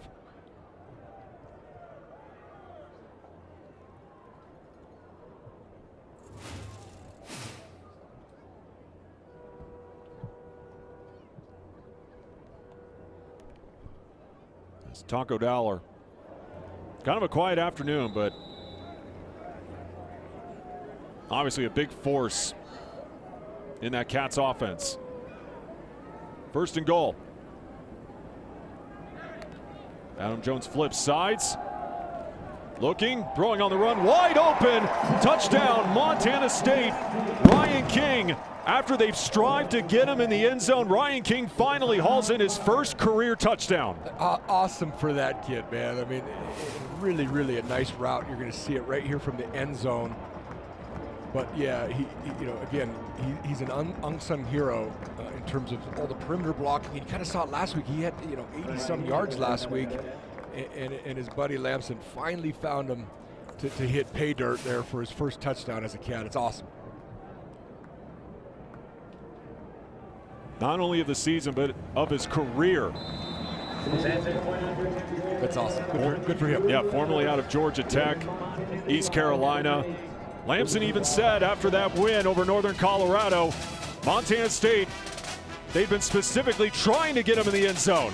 And all smiles for the Cats wideout.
Today's game is sponsored by Montana State University, Mountains and Mines, Town Pump, Pump It Up, Stockman Bank, Montana's brand of banking, your Montana Chevy dealers, and the University of Montana.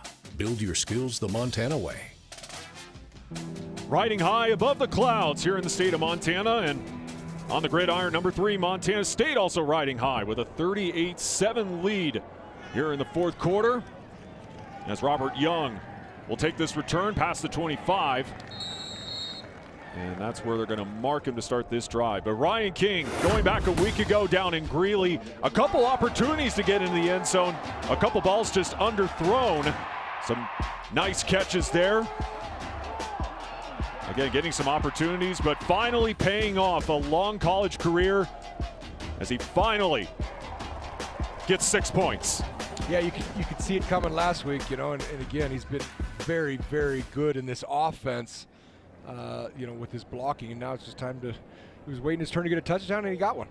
As we have an injured Wildcat on the field. For much more on King, we go back down to Grace Lawrence. Yes, Ben, I was able to do a feature for Montana Sports on Ryan King this week. That's his first touchdown in a 6-year career. He thought he might want to be done with the game after ECU, but he came out to Montana and he really loved the program right away, and he's found joy in this stop, according to Coach Vigen. His priorities have changed. He loves this team, and I asked him, how has Montana been for you? Exceeded his expectations, guys. I mean, you could just tell with a giant grin on his face how much it means to finally get a touchdown. Weber State's offense just looking for anything to get going, as Ferguson will get the carry, and Yeah, Ryan King saying earlier this season, you know, being a wide receiver who blocks, which has been his role the last couple of years, you got to find that joy somewhere, and his teammates have definitely helped him keep his head on straight and ultimately paid off with finally getting some targets and getting a touchdown. Yes, it did, and I think everyone is happy for him because, you know, like I said, when you're not getting touches, especially as a wide receiver, just kind of take the love out of the game. It's great to see him getting those 2 big ones last week and then his first goal. Ferguson again the carry, gain of 1, brings up 3rd down. You're going to see right here just that stout front 4 right there. Had to bounce it. And sure enough, our guy from Billings, Montana, Caden Dowler, adding to his already team-leading tackle total. A big day for him with the INT now up to 7 this afternoon. 3rd down and 6.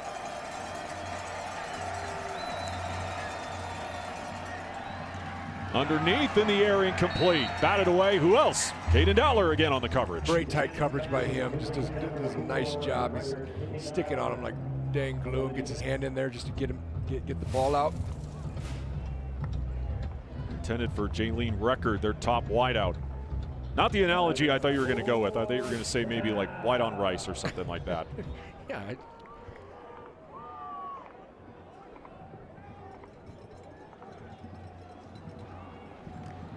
4 of 10 on 3rd downs now for Weber State. Taco Dowler from the 29. Going horizontal. And once again, showing off the speed. Dowler into plus territory. Gets a great block here by Neil Daly. What a day for that household. Not only Caden as well as Taco, but Caden Dowler might have the biggest day. Some friendly brother competition. The wheel.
Fans here in Bozeman once again taking in a Bobcat runaway here in the 3rd quarter. And we want to once again ask all of you fans out there to show off your team spirit. Send us your best superfan photos, and you can see yourself on the big screen today. Again, just scan the QR code on your screen, upload your favorite fan shots. We'll pick more of them to highlight coming up later on in the 4th quarter as the Bobcats will start from the 37-yard line. Here's Julius Davis off the hesitation, looking for an opening. And a pickup of 2 there by Julius Davis. it's a good job by that defensive line. I mean, just kind of plugging those holes, making Julius have to bounce the ball out. They were in 12 personnel there. They had Rocky Lencioni out at the split out, brought him back in. You know, other than there's been a couple explosive run plays, but I feel like this Weber State front has actually played pretty well for the most part. They really had to lean a lot on their defense. Wide open in the flat, Taco Dowler sprinting up the sideline and out of bounds. Another big gain there by Taco Dowler. As now here's a word from Whitefish Credit Union. Montana's the best way to save. Whitefish Credit Union certificates are available now.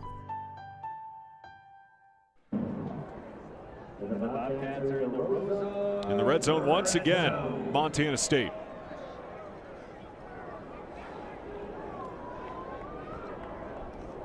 Four for 4. Perfect today in the red zone for the Bobcats. Lencioni motions in once again, going with that 2 tight end set. Julius Davis pinballs off a couple defenders and gets to the 10-yard line. Yeah, again, it's still 12 personnel with both tight ends there. They're just doing a lot of different things with Lencioni, bring him back in to a trade look at the 2 tight end set, and then run split zone with him. Really nice run by Julius Davis. Just continuing to churn, now over the century mark, 104 yards today for Julius Davis.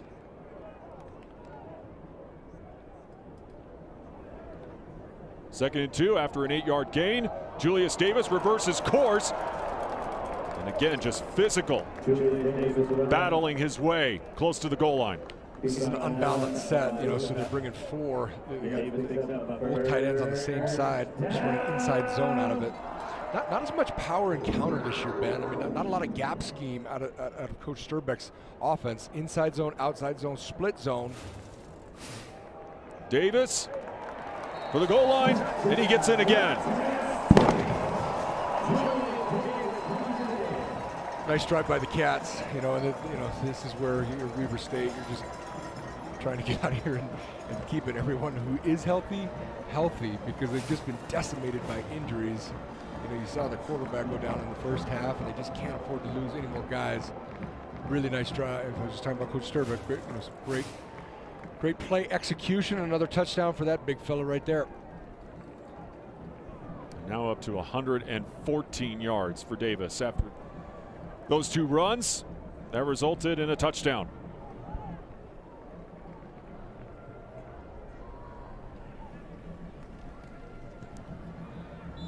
$45-7. And it doesn't matter if it's Julius Davis or Adam Jones or even Justin Lamson. Opposing defenses have had a difficult time stopping that running game. Big lead in Bozeman. Today's game is sponsored by your Montana Chevy dealers.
Pair of TDs today for Julius Davis, and overall the running attack, at the risk of sounding like a broken record, just finding the end zone so many times today. Adam Jones, Justin Lamson, 178 on the ground total for the Bobcats with this 45-7 lead over Weber.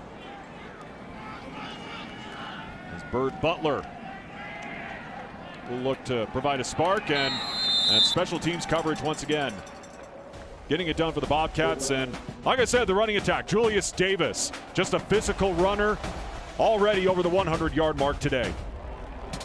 Yeah, kind of a relatively quiet day for Davis and Jones last week. Jones, he's got most of the dang rush yards for the offense today. But yeah, big day for the running back room. You can see right here. I mean, again, you see his day. Oh, I like that. But those two were kind of quiet last week. But when you have this guy right there, Ben, who went off for a career day last week, it's a complete unit, complementary football. Yep, you nailed it. Complimentary football. Justin Lamson, when he can sling it, you don't really need those big performances in the running game. And meanwhile, defensively, swallowed up. Once again, Hunter Parsons with another sack. Yeah, really nice play by him. They tried just a little quarterback draw job by the front, having the back have to bounce the play, and Hunter Parsons right there to get a TFL.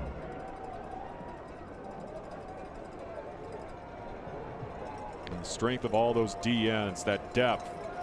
So many different playmakers in that position group here in 2025. And you highlighted this when we were in break. 65 passing yards for Weber. As that one is incomplete. They still have not completed a pass here in the second half. Correct. Yeah, we were at the break, and I looked up at the scoreboard, and it said 65. Shoot. I thought that's what it was at half. They have not got a completion this half. And with all the injuries that Mickey Mental and this Weber State team have had to deal with, speaking as a former coach, how do you keep morale? Because I'd imagine it cannot be a fun time dealing with these injuries, being down so many playmakers, down 45-7. Yeah, I mean, you just got to keep coaching them up, keep loving them up. Again, it's one of those years, you and I were talking throughout the week. I mean, just what's happened to Weber State football, since Jay Hill has left. This was always a red letter type game. But whether I was at Montana or Montana State, it didn't matter. You knew you were in for a slugfest, a fist fight when you played Weber State, and they're just struggling. So yeah, I mean, to answer your question, you just got to keep loving up the kids, man, because they still got football left. They got to try to get a win against Idaho State or a win against NAU or both, and end the season on a high note. Zach Cruz on the tackle, by the way, so they'll have to punt it away. Dane Steele fakes the flip, cuts upfield. Looking again for another big return, and lost the football. And looks like it's going to be recovered by Weber State. Well, for how big the special teams have played today for Montana State, a miscue. Ball security's job security, Ben, and they've gone this two returner look. You can't put the ball on the ground. It's a never. Security got to tuck it. Got to tuck it. You can see right here, right at the end. Nice job by Weber getting the ball back. Looked like it was Will Way, possibly, who punched it out.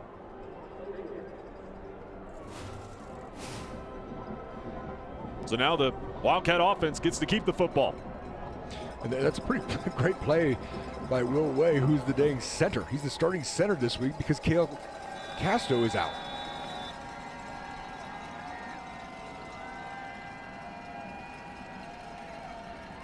For all the FCS lovers out there, which is most everybody who's actually watching and listening to our broadcast, Ben, it looks like North Dakota State's in a dogfight.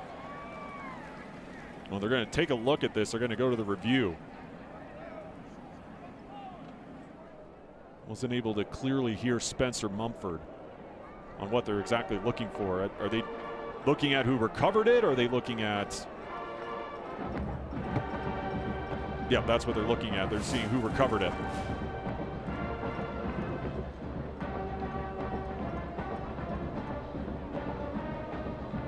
I mean, it's Weber. Yeah. I mean, that should be a pretty short review. Ball's out, fumble. White and purple on the ball on the recovery. Yeah, like you said, North Dakota State right now up 15-10 with under 2 minutes to go against North Dakota, trying to hold on to that number 1 spot. You talk about two big men making a play on special teams. That is the starting center. After review, the ruling on the field has been upheld. It's first down, Weber State. So big Will Way gets the forced fumble, and then his buddy on the other side of the ball, Zion Finau, who's the starting D tackle today. Good play by those guys. Coach Vegan, the big fella, not happy about turning the rock over. Yeah, 3 offensive linemen listed out today for Weber State, along with the starting quarterback, Jackson Gilkey, broken fibula out for the season. Cash McCollum hurt his throwing hand.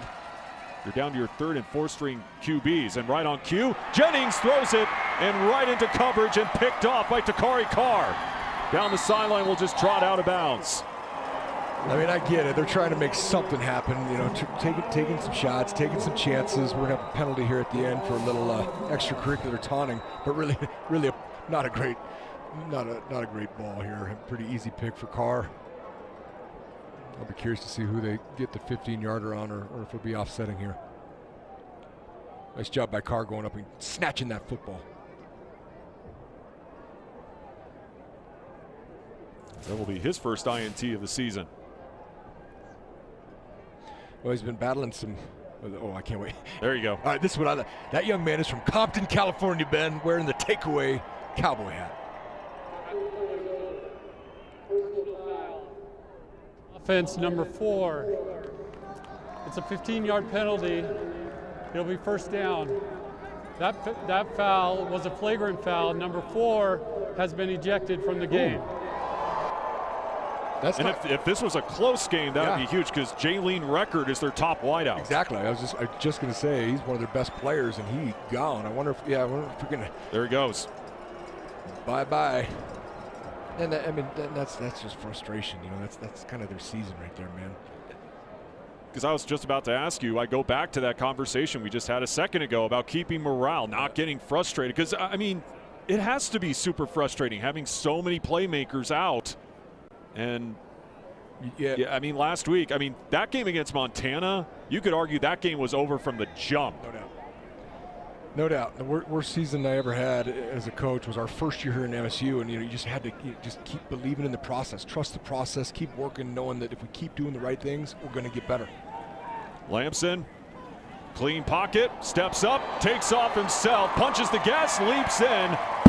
Another touchdown from QB1, and the Cats just rolling here in Bozeman. No one is as fast as Tommy Malab, and I feel like we talk about Tommy in the old way they used to run the football. But Justin Lamson's smooth, man. I mean, he's a big athletic kid, and I mean, there's nothing but the blue turf there in the end zone. Parted like the Red Sea. He sees it, he recognizes it, takes off.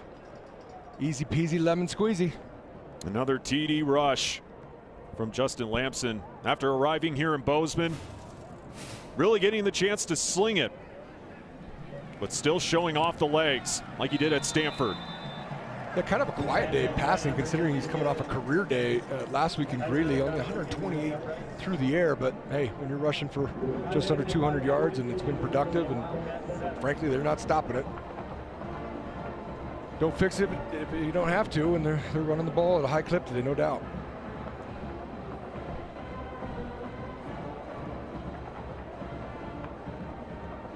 (52-7). Yeah, I'd imagine that guy's probably.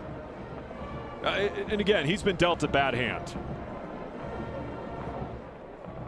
A long day for Mickey Mental in that Weber State program. And it is a long day considering they have to go up against the top defense in the Big Sky. Yeah, the first one we saw, that was that safety pressure. Great job by Caden. Caden Dowler was on both those plays one way or another. You can see big Hunter Parsons there on the tackle for loss. Defense. Ball thrown right to the cover 2 safety there in Caden Dowler. Another one to Takari Carr. break out the takeaway cowboy hat.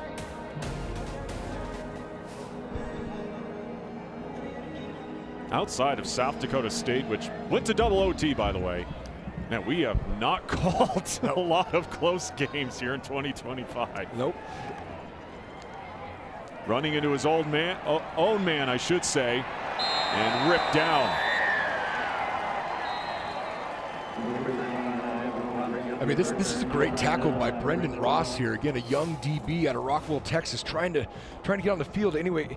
And the offensive player, and this is what drives me nuts, his hands is in his face mask. I mean, again, I know I'm a defensive dude, and I'm always protecting my homies on the defensive side of the ball, but like, why is that not a hands to the face against the offender? Creighton, answer me that, Creighton. I'm like the last guy you should be asking about that. Again, 2 weeks from today, the Brawl of the Wild in Missoula. Coverage starts at 11 a.m. Mountain Time. And Spencer Ferguson gets the call again. That should be a fun day out in Missoula in 2 weeks. Brandon Ross, by the way, gets the tackle there. Back to back. And that's a good physical tackle. Good form tackle there. Getting into the Texas pipeline that's been so good for years now.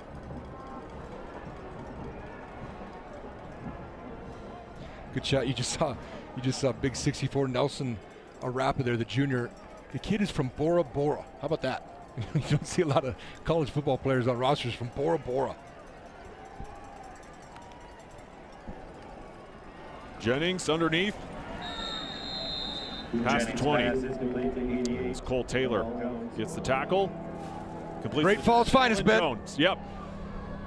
How about that? 20 scoreless quarters this year by this Montana State defense. It's incredible. You know, where they've been so good is that stretch, you know, between kind of that halfway point between the second quarter and then absolutely dominating in the third.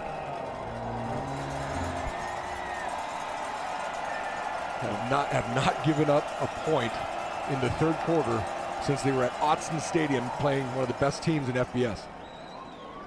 As Weber State will move the sticks.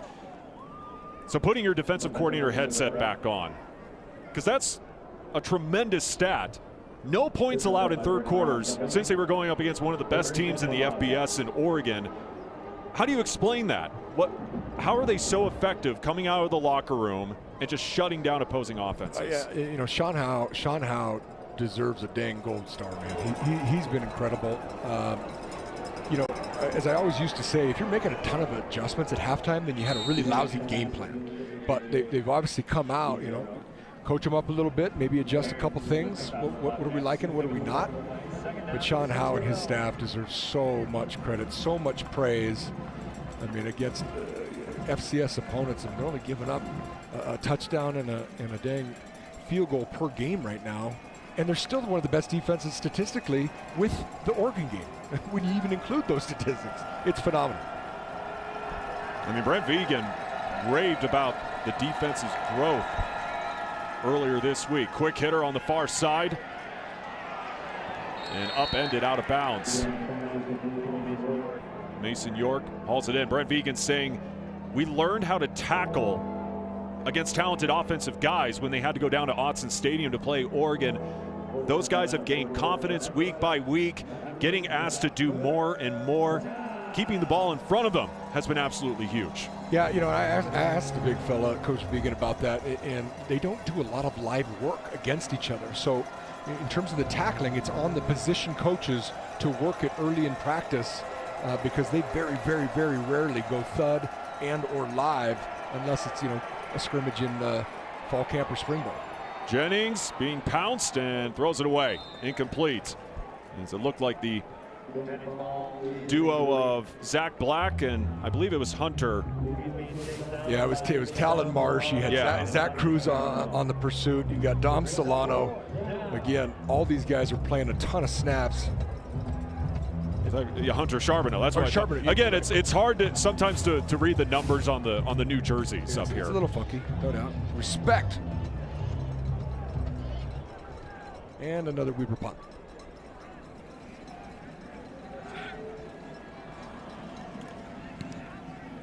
Another punt by Weber State. And Daysdale will just drift out of bounds. Big showdown in the high school ranks on Friday night. Ty, I know you're all-knowing master of high school football knowledge here in the state. Big one last night between Gallatin and Sentinel. No question. It was a great game. Gallatin beat Missoula Sentinel, coached by Dane Oliver, 34-16.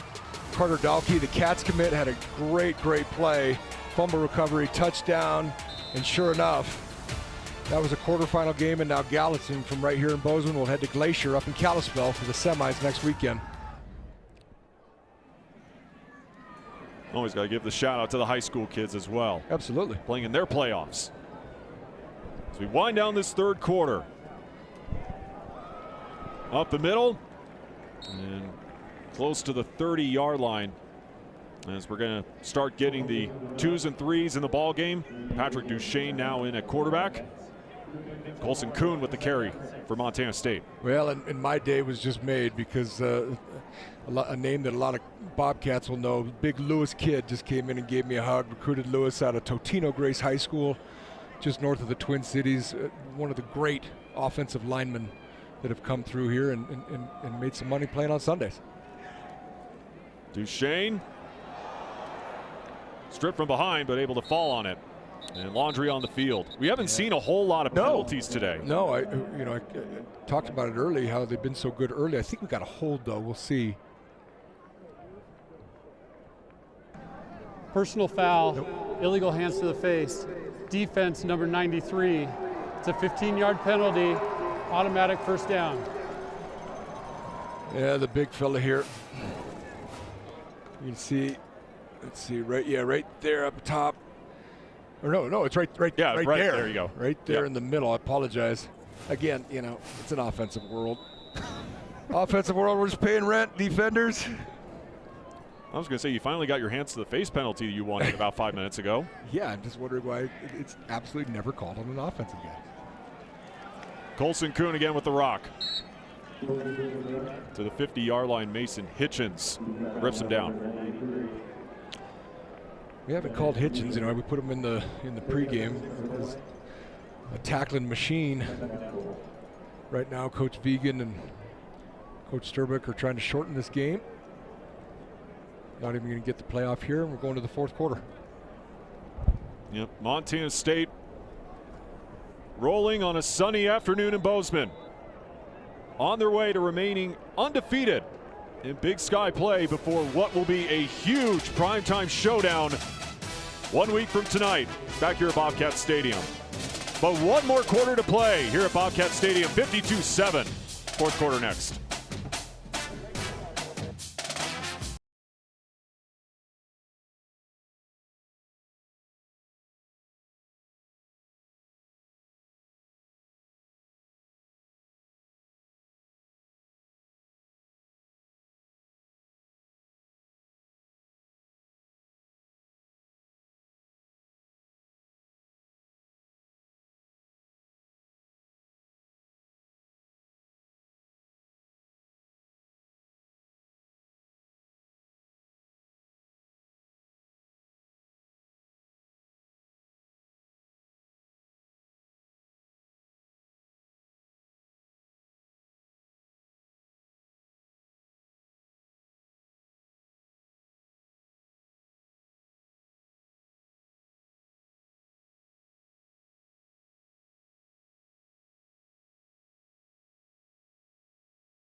Today's game is sponsored by Montana State University, Mountains and Mines, Town Pump, Pump It Up, Stockman Bank, Montana's brand of banking, your Montana Chevy dealers, and the University of Montana.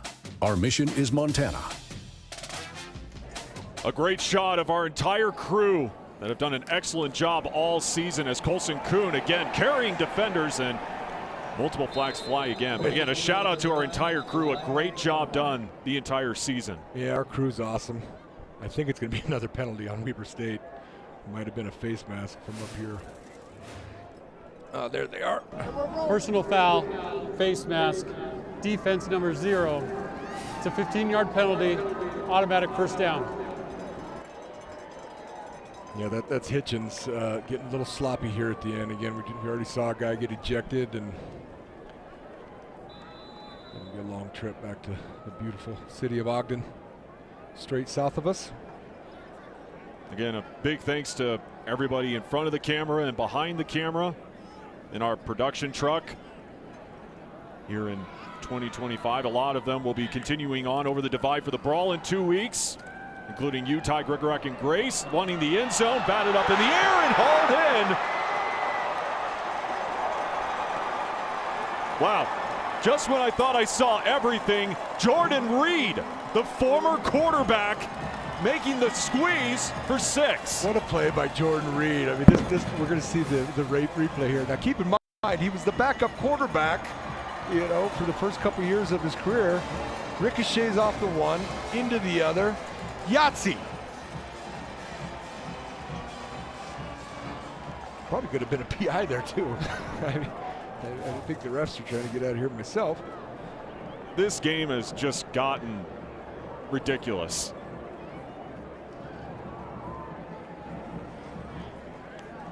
Well, and yeah, with the extra point here, we're on the fringe of 60 here, Ben. 59-7. Here we go. We're going to see it one more time here. Hugs from Jordan Reed and wide receiver coach Sam Mix. One of the wackiest touchdowns you'll ever see. See, a quarterback's got hands too. Absolutely. 59-7.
Once again, Fan Zone time with the Marsh McLennan Agency. Check out today's featured fans. Again, a lot more great submissions. Of course, you got to get Champ in there. I like the top right. That looks like the desert. I was going to say that warmer. Probably about Arizona, New Mexico, somewhere in that area. Not only the first touchdown pass for Jordan Reed, or catch, I should say, the first touchdown pass for Patrick Duchesne as well. Patty Ice.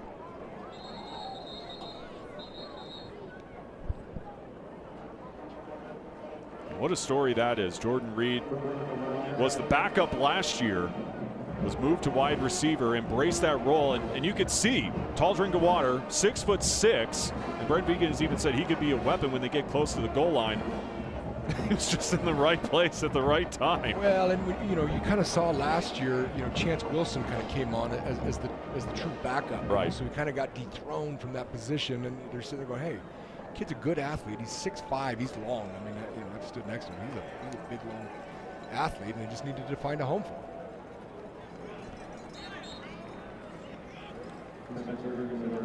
Pick up a 3 there from Spencer Ferguson, who's getting his name called a lot here in this one, making his return. Yes, he is. And you look down at that field on the defensive side of the ball right now, we got a lot of youngsters. If you got to don one of those camo jerseys, there's a really good chance you're going to see the field today with a score of almost 60 dang points to 7. As I like to say, this is the time where we dive into the deep portion of the roster. Out to the 45. Completed again to Ferguson.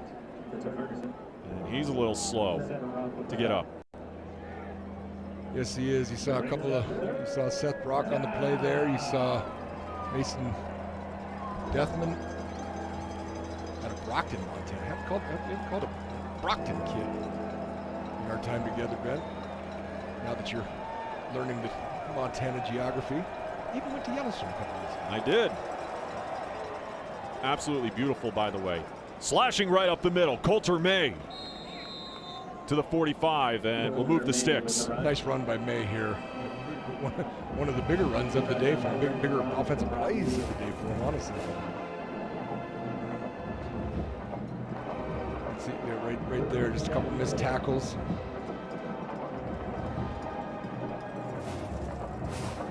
One of 3 Wildcats that are still on the team, dating back to that spring 2021 season where Weber State won their 4th straight Big Sky title at the time. He's been in Ogden for a long time, the senior, as he'll get the rock again, and this time swallowed up.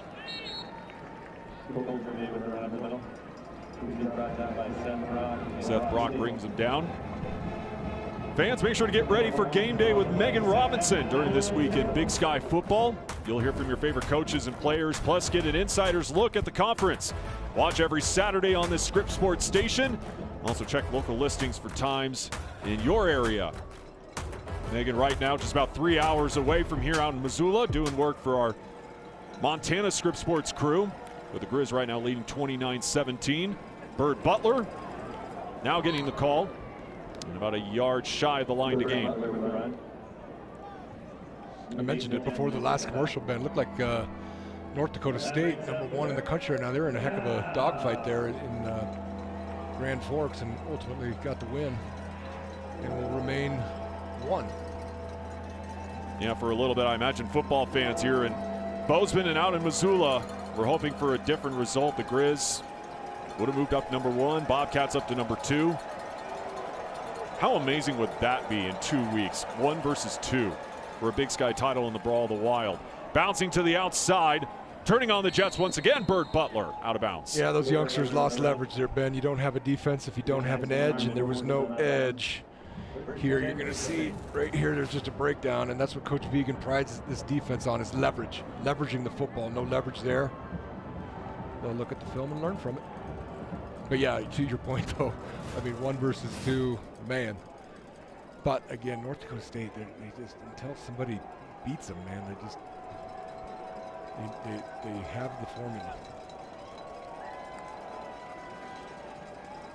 Jennings on the rollout, looking, fires on the run, and they will rule it a catch as he delivers it to Marvin Session. It's a nice throw and catch. You can see right here, he's just going to run a quick out right there, and the quarterback's on the move. Nice job getting his foot down, and good play. We haven't called Sessions' name. It took, I mean, again, there's only 86 passing yards. It was close, though. I mean, he's really close to being out of bounds. Stand down the wide receiver group, and they're going to stop play and take a look at this. I think, are they reviewing the last play? The ruling on the field is a completed pass. The previous play is under further review. Yeah, I mean, you watch it here on the sideline. Again, Sessions came in with 20 catches for 234 yards. Young man of Missouri City, Texas. I'm excited to see this, though, because, I mean, he was toe tapping, but dangerously close to the white.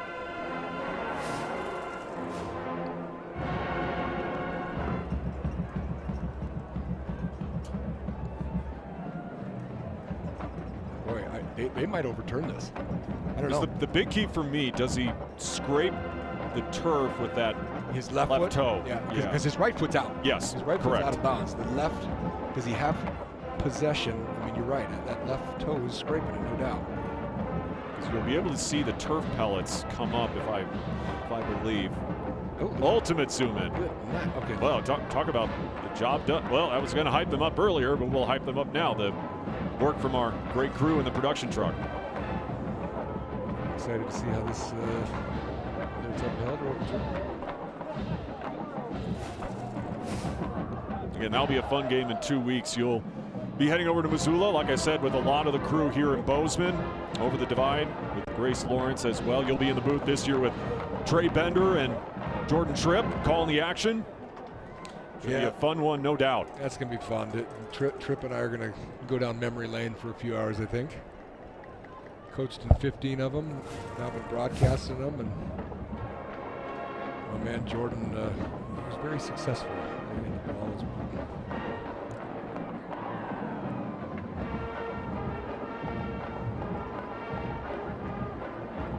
I can't tell if those are turf pellets or maybe the shadow coming off of his cleats. It's really close. Yeah. Again, if the right foot's out of bounds, it's just did he make that catch prior to that left toe pulling up some rubber pellets?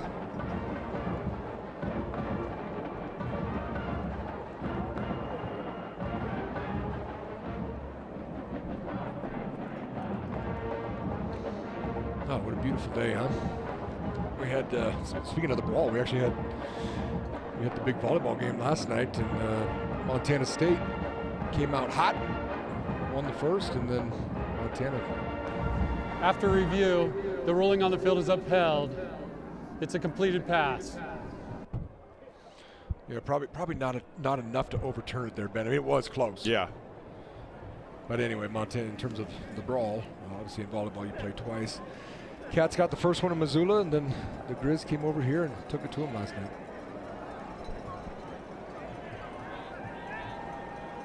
Let's see. Big Coach Baptiste up there waving his arms, doing a heck of a job with that defensive line. I told Sean Howe, I said, yeah, you guys, the Cats finally got a dang defensive coordinator around here, and the D-line finally got a good D-line coach. Into the flat, back to Session.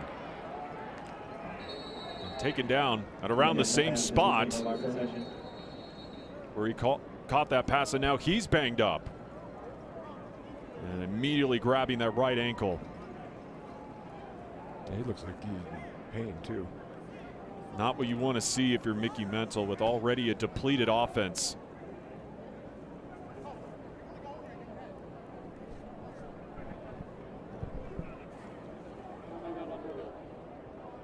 They'll check on him, and Mickey Mental will check on him as well when we come back.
The sun's starting to set in the Gallatin Valley with number 3 Montana State up 59-7. Marvin Session, by the way, able to walk off the field under his own power. On third down, they keep it right up the gut once again. And the Wildcats will move the chains. Another first down. Emerging from that pile, Spencer Ferguson. Getting a lot of touches today, no question about it. Some good hard runs by him. And you just hope Sessions is okay. I mean, we've seen a couple guys go down now for Weber, and they just can't afford to lose anybody else. Part of the game, I understand that, but boy, they've just been depleted. First and goal. Ferguson bouncing to the outside, getting to the 5-yard line. Yeah, we asked Mickey Mental earlier this week, because it is the elephant in the room, dealing with all those injuries down in Ogden, and he said, you got to find a way in this profession. There's not really many excuses. How can we get creative while being simple? And one big thing is we can't have any negative plays, and yeah, they definitely had their share of those this afternoon. Well, and again, turnovers, man. I mean, 3. It's not going to win you a lot of football games. Out of the pistol on second down. To throw, jump ball to the corner. Wow. And making the squeeze. What a catch. Touchdown Mason York with his first touchdown of the season. Well, it was a beautifully thrown ball. I mean, because the coverage was good. I mean, we're going to see it down here to the left. This is the tight view right here, but I mean, good coverage. He just, I mean, he's all over his jersey, and mate, this is a great angle right here. Dropped a dime on Takari Carr. He's not real thrilled about it.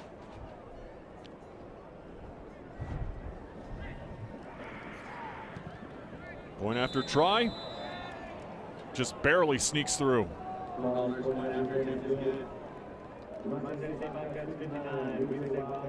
Well, one of the positives this afternoon for the Wildcats. A beautiful dime from Dejon Jennings.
Well, right now out in Missoula, 29-17 for number 2 Montana. And early on in the second quarter down in Hillsboro, Sacramento State with a 14-zip lead over Portland State with still 3 more games to be played later today in the Big Sky, including a big one in the Kibbe Dome between Davis and Idaho. Yeah, I'm excited to see which Davis team shows up. I didn't. That one shocked me last week. Let's go back down on the field with Grace Lawrence. Yes, Ben, I want to talk a little bit about this offense. You mentioned it. I talked with Adam Jones this week on the Bobcat Insider, and he said the offense doesn't think they've gotten the respect they've deserved. They're averaging over 45 points per game since conference play has started and have yet to receive an Offensive Player of the Week in the Big Sky. Jones said, though, they know what they're capable of. I mean, at the end of the day, the job's just to keep stacking wins. He even said they compete with each other over who's going to have the big game. It seems like a lot of guys are having a big game today, guys. Well, it's kind of like what you and I talked about in the open in regards to Montana State. As they'll fake it to Jared White. They'll go to Valson. Breaks away and wrapped up short of the first down marker. Mason Hitchens brought him down. But so much of the offense was Tommy Mellott the last couple of years. But now you got tremendous playmakers with Lamson, with Jones, with Davis, and so many talented wideouts as well. Yeah, you're right, but I do agree with Adam. I mean, a guy like Justin Lamson has an unbelievable day. You know, I know the kid from Idaho State had a 200-yard game on the ground, the first 200-yard rushing performance by a Bengal running back in 8 years, but I agree with Adam Jones. I thought Lamson, 330 plus, 4 total touchdowns. It was an incredible day. Career performance for Lamson. Meanwhile, Jared White just lowers that helmet. Just boom.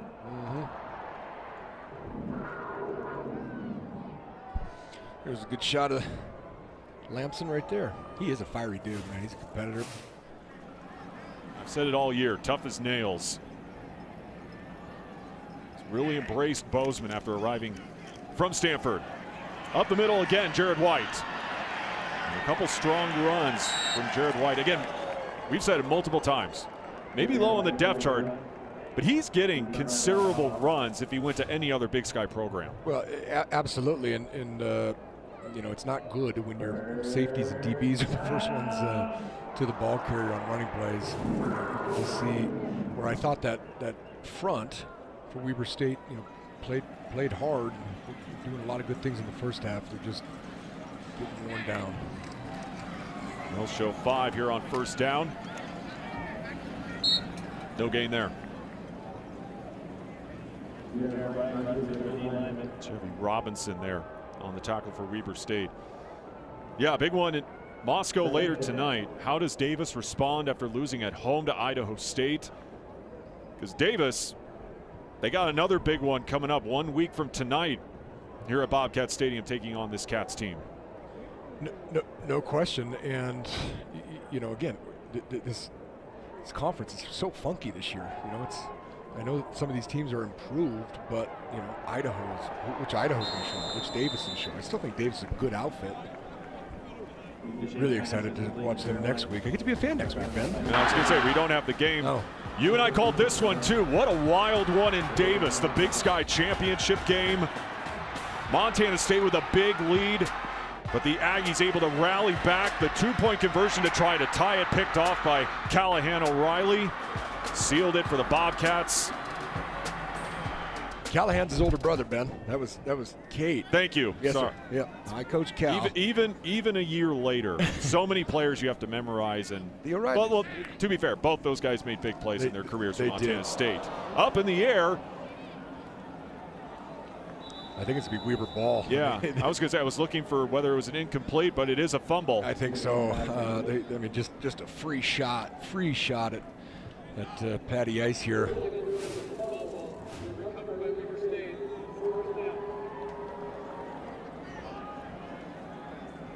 It will be Wildcat football.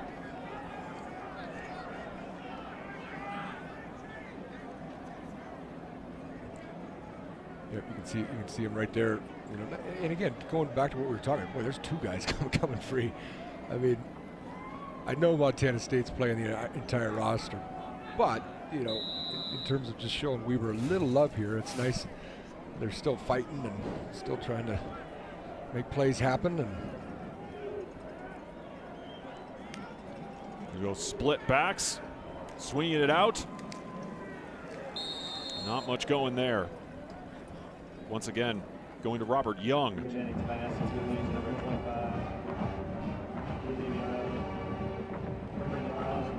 Well, You talked about the volleyball match last night, Ty. Oh, there you go. There's Mrs. A big night. A big night for her. Yeah, alumni weekend. Again, they did it around the volleyball brawl.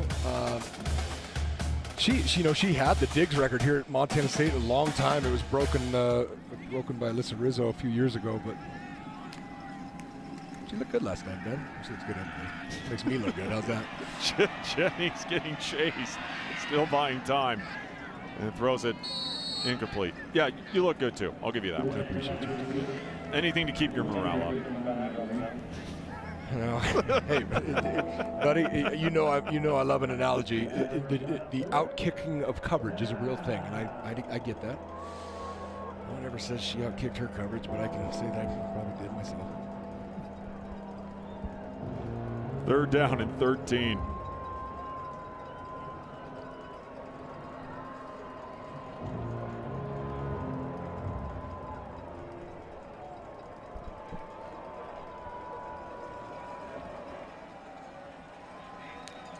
Eight of 16 today. Play action. And the extra effort to the 40-yard line. And now Montana State says they have the football. Really, really great hit. I know they're going to review it as to whether he was down or not. I'm excited to see the replay on this. Nice shot, though. But now Kelton Wafer is also injured. Right there. Yep. Good pop. Good pop. Let's see if we can get one more angle on this here, Ben. No, they're going to call that a fumble. I just hope the young man's okay. God, Weaver is just. Timeout on the field for an injured player of the offense. I think that says it right there. The hands on the helmet. And they're still tending to the freshman. You could see it on his face. He's in pain. No question. I didn't see who the initial or the one who hit him. So many dang Bobcats rotating in and out of the game right now. Let's see from this angle here. So that's not it. Right here at the end though. That's a good shot. I just hope he's okay. And we couldn't get a number. As Wafer, who this coaching staff raved to us earlier this week about, young, has really flashed and continues to grow in his game. We'll head to the injury tent.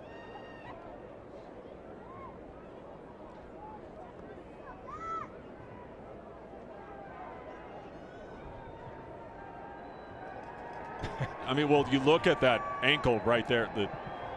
Also, that's probably what he's getting tended to on the sideline.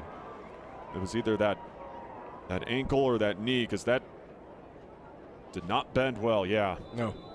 No, and that's a lot of force. When your knees in the turf and you're getting smashed going the other direction. So the Bobcats on offense once again. And take it down just about near the original line of scrimmage. And now a word from the Whitefish Credit Union. Montanans the best way to save. Whitefish Credit Union certificates are available now. George Helms, the redshirt freshman out of Big Sky, got the carry there. And you also got Chance Wilson in at QB as well. Young man out of Oklahoma.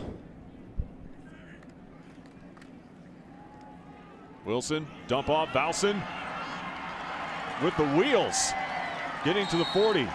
Even a couple of weeks ago, Brent Vegan, very high on the tight end, bright future. Yeah, no question. We just showed that those highlights from the UC Davis game last year. Rohan Jones, who's starting in the SEC now, Ben. I mean, you talk to Vegan and the offensive guys, they love this young man. Very athletic, and the future is bright for that tight end room, man. They have got a lot of good talent in there, and they're not going anywhere. And another Weber State player will be attended to. It looked like it was the safety Angel King.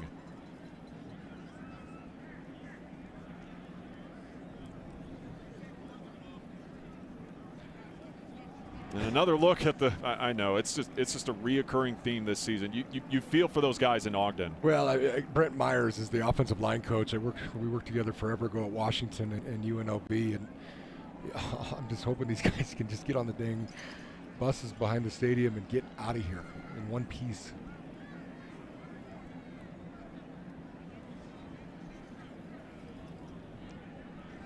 Doesn't get any easier to wrap up the regular season.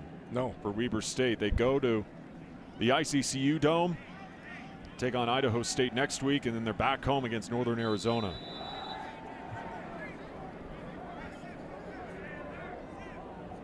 Both talented football teams. Just figuring out how to win games, which Idaho State did last week. George Helms again. George Helms.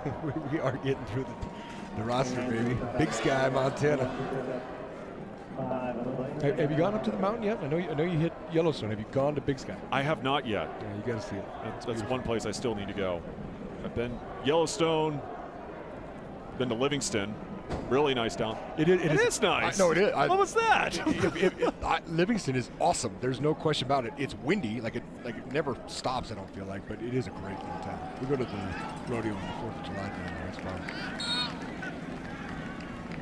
But go check out Big Sky. I have to. I've heard nothing but great things about it. And the red zone comparison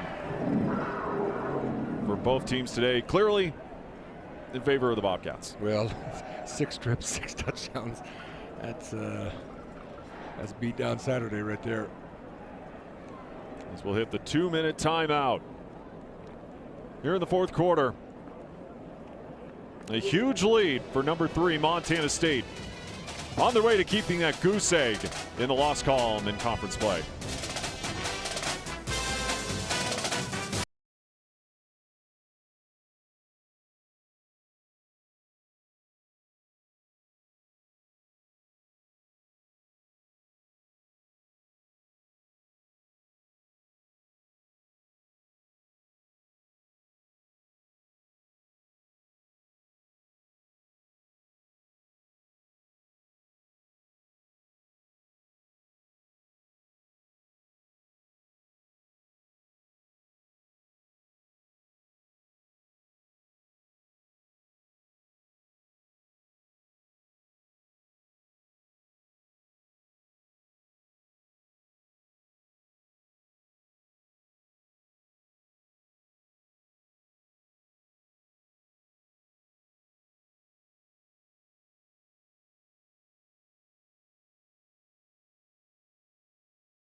What a day for Caden Dowler, our Whitefish Credit Union Player of the Game. 7 tackles, an interception.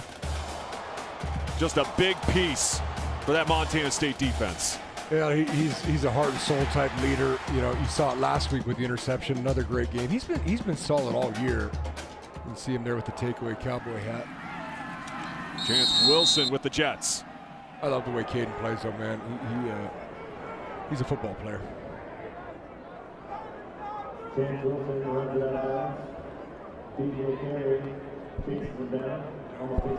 know, it's interesting. You know, a lot of people, you know, they were recruiting Taco. You know, like, oh, they're just getting Caden, you know, so they can get Taco. Like, hold on now, this guy's a good football player, and he has proven to be so.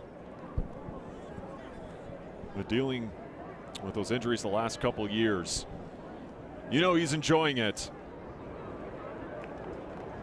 2nd and 2, play fake, incomplete. Time to check in with this week's Williams Plumbing and Heating poll. The results, again, our question this week: which ranked FCS team had the most surprising loss last week? And yeah, I think that pretty much nails it. South Dakota State falling to Indiana State at home. That's it right there, though. I mean, at home against Indiana State, it wasn't, you know, it wasn't a top 25 team, or shoot, I bet Indiana State's not even a top 50 team. They're not very good. But to your point, though, you lose the kind of player they did. They don't get him back. They could struggle. It'll be interesting to see if they can make the playoffs if they drop any more games. Wilson with the scamper out of bounds. Of course, today's poll question sponsored by Williams Plumbing and Heating. As we wind down this one here at Bobcat Stadium. And you're just seeing in the FCS just how critical quarterbacks are, because Chase Mason, obviously out the last couple of games. You saw Idaho for a couple of weeks without their starting quarterback in Joshua Wood. You saw how they played against Eastern Washington on the Red Inferno.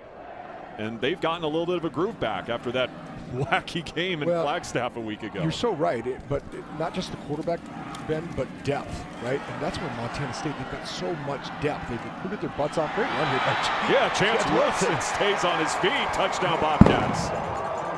But I mean, you know, right there, Chance Wilson. They went to Oklahoma to get this guy. He's a good player. He's the 3rd on the depth chart right now, you know. And we talked about it last week. Montana State's playing 20 guys on defense. So the depth is incredible. Great run here by Chance Wilson. Love to see guys, you know, get their turns and then make great on their turns there. Touchdown Bobcats. Nice job by him. Season high in points. Brent Vegan. Let's see if he cracks a smile. Hold on. Wait for it. Do it because he smiles. Come on, Coach. Come on, Coach. God. Crack a smile, Coach Biggs.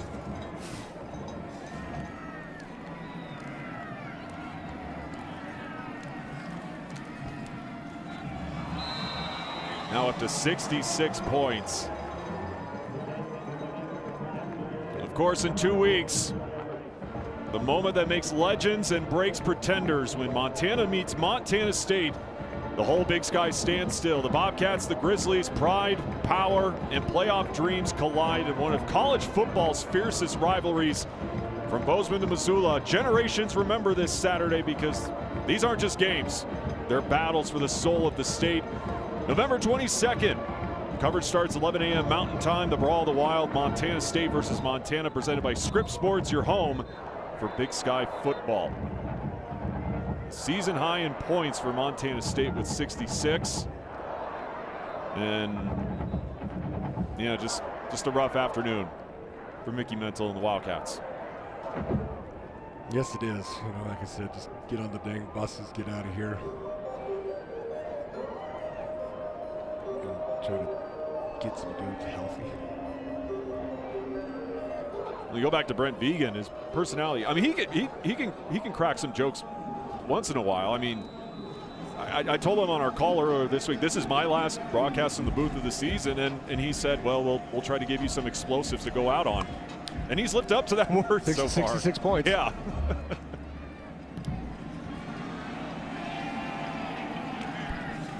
Another touchback with just over 90 ticks left in this one. Again, just the job that he has done here in Bozeman, as he will go to 35-0 against unranked FCS opponents. Yep. He's lost twice at home. One is the team from Fargo. The other is a team from Brookings. He's done an incredible job. There's no ifs, ands, or buts about it. He's got his boys playing with him now on the team, and I think he and his wife and his family love Montana, love Bozeman. You know someone's going to eventually come calling because he's just had an insane amount of success. A 3-yard run there. And meanwhile, for Weber State, I mean, like you said, just getting on the bus, trying to regroup with all these injuries. And even we saw Kelton Wafer being helped off the field. I mean, I don't want to say bad luck or whatever, but you feel for Mickey Mental in that. No question. In that staff. Ben, I mean, it's a tough game, all right? If everybody could play football, they'd call it soccer, all right? Injuries are going to happen, but just the wave of injuries, the amount of injuries, it's insane. It's insane, and it is really, really bad luck. Spencer Ferguson again getting the ball.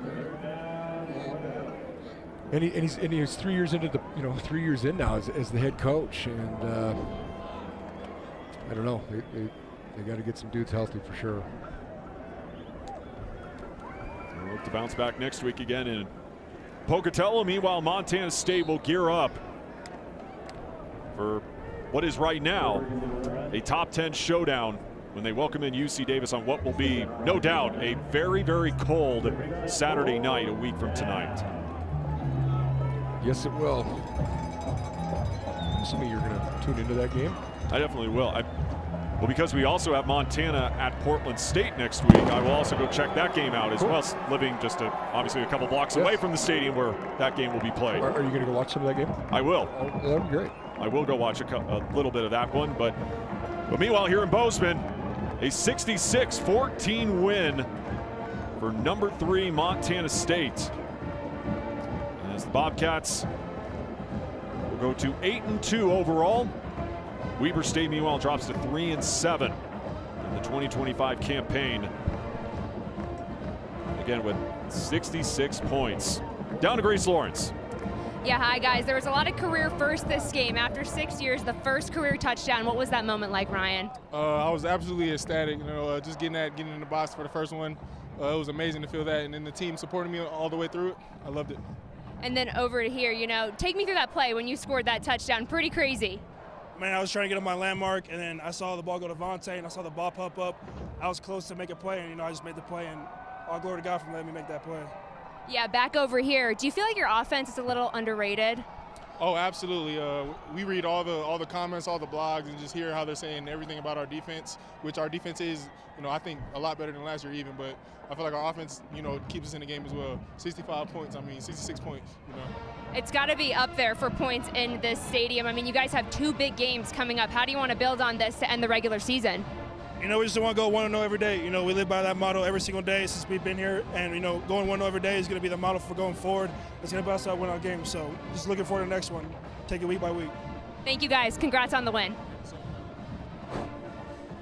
Appreciate it, Grace. An offensive explosion with 66 points as the Bobcats win it 66-14. For many of you, we will take you to bonus coverage of Eastern Washington at Montana, which has now turned into a tight 5-point game.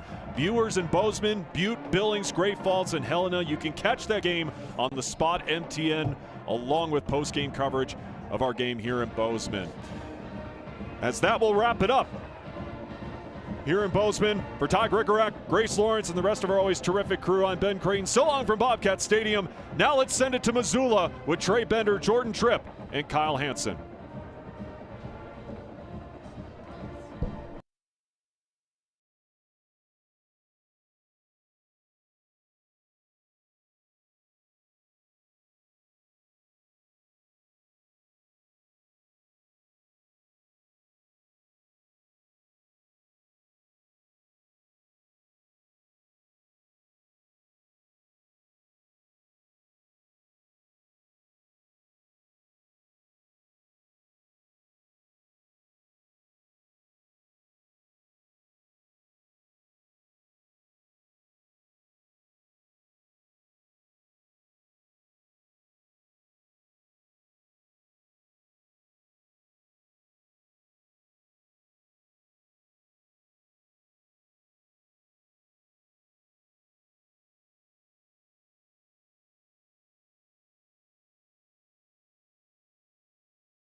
it doesn't in any way tarnish this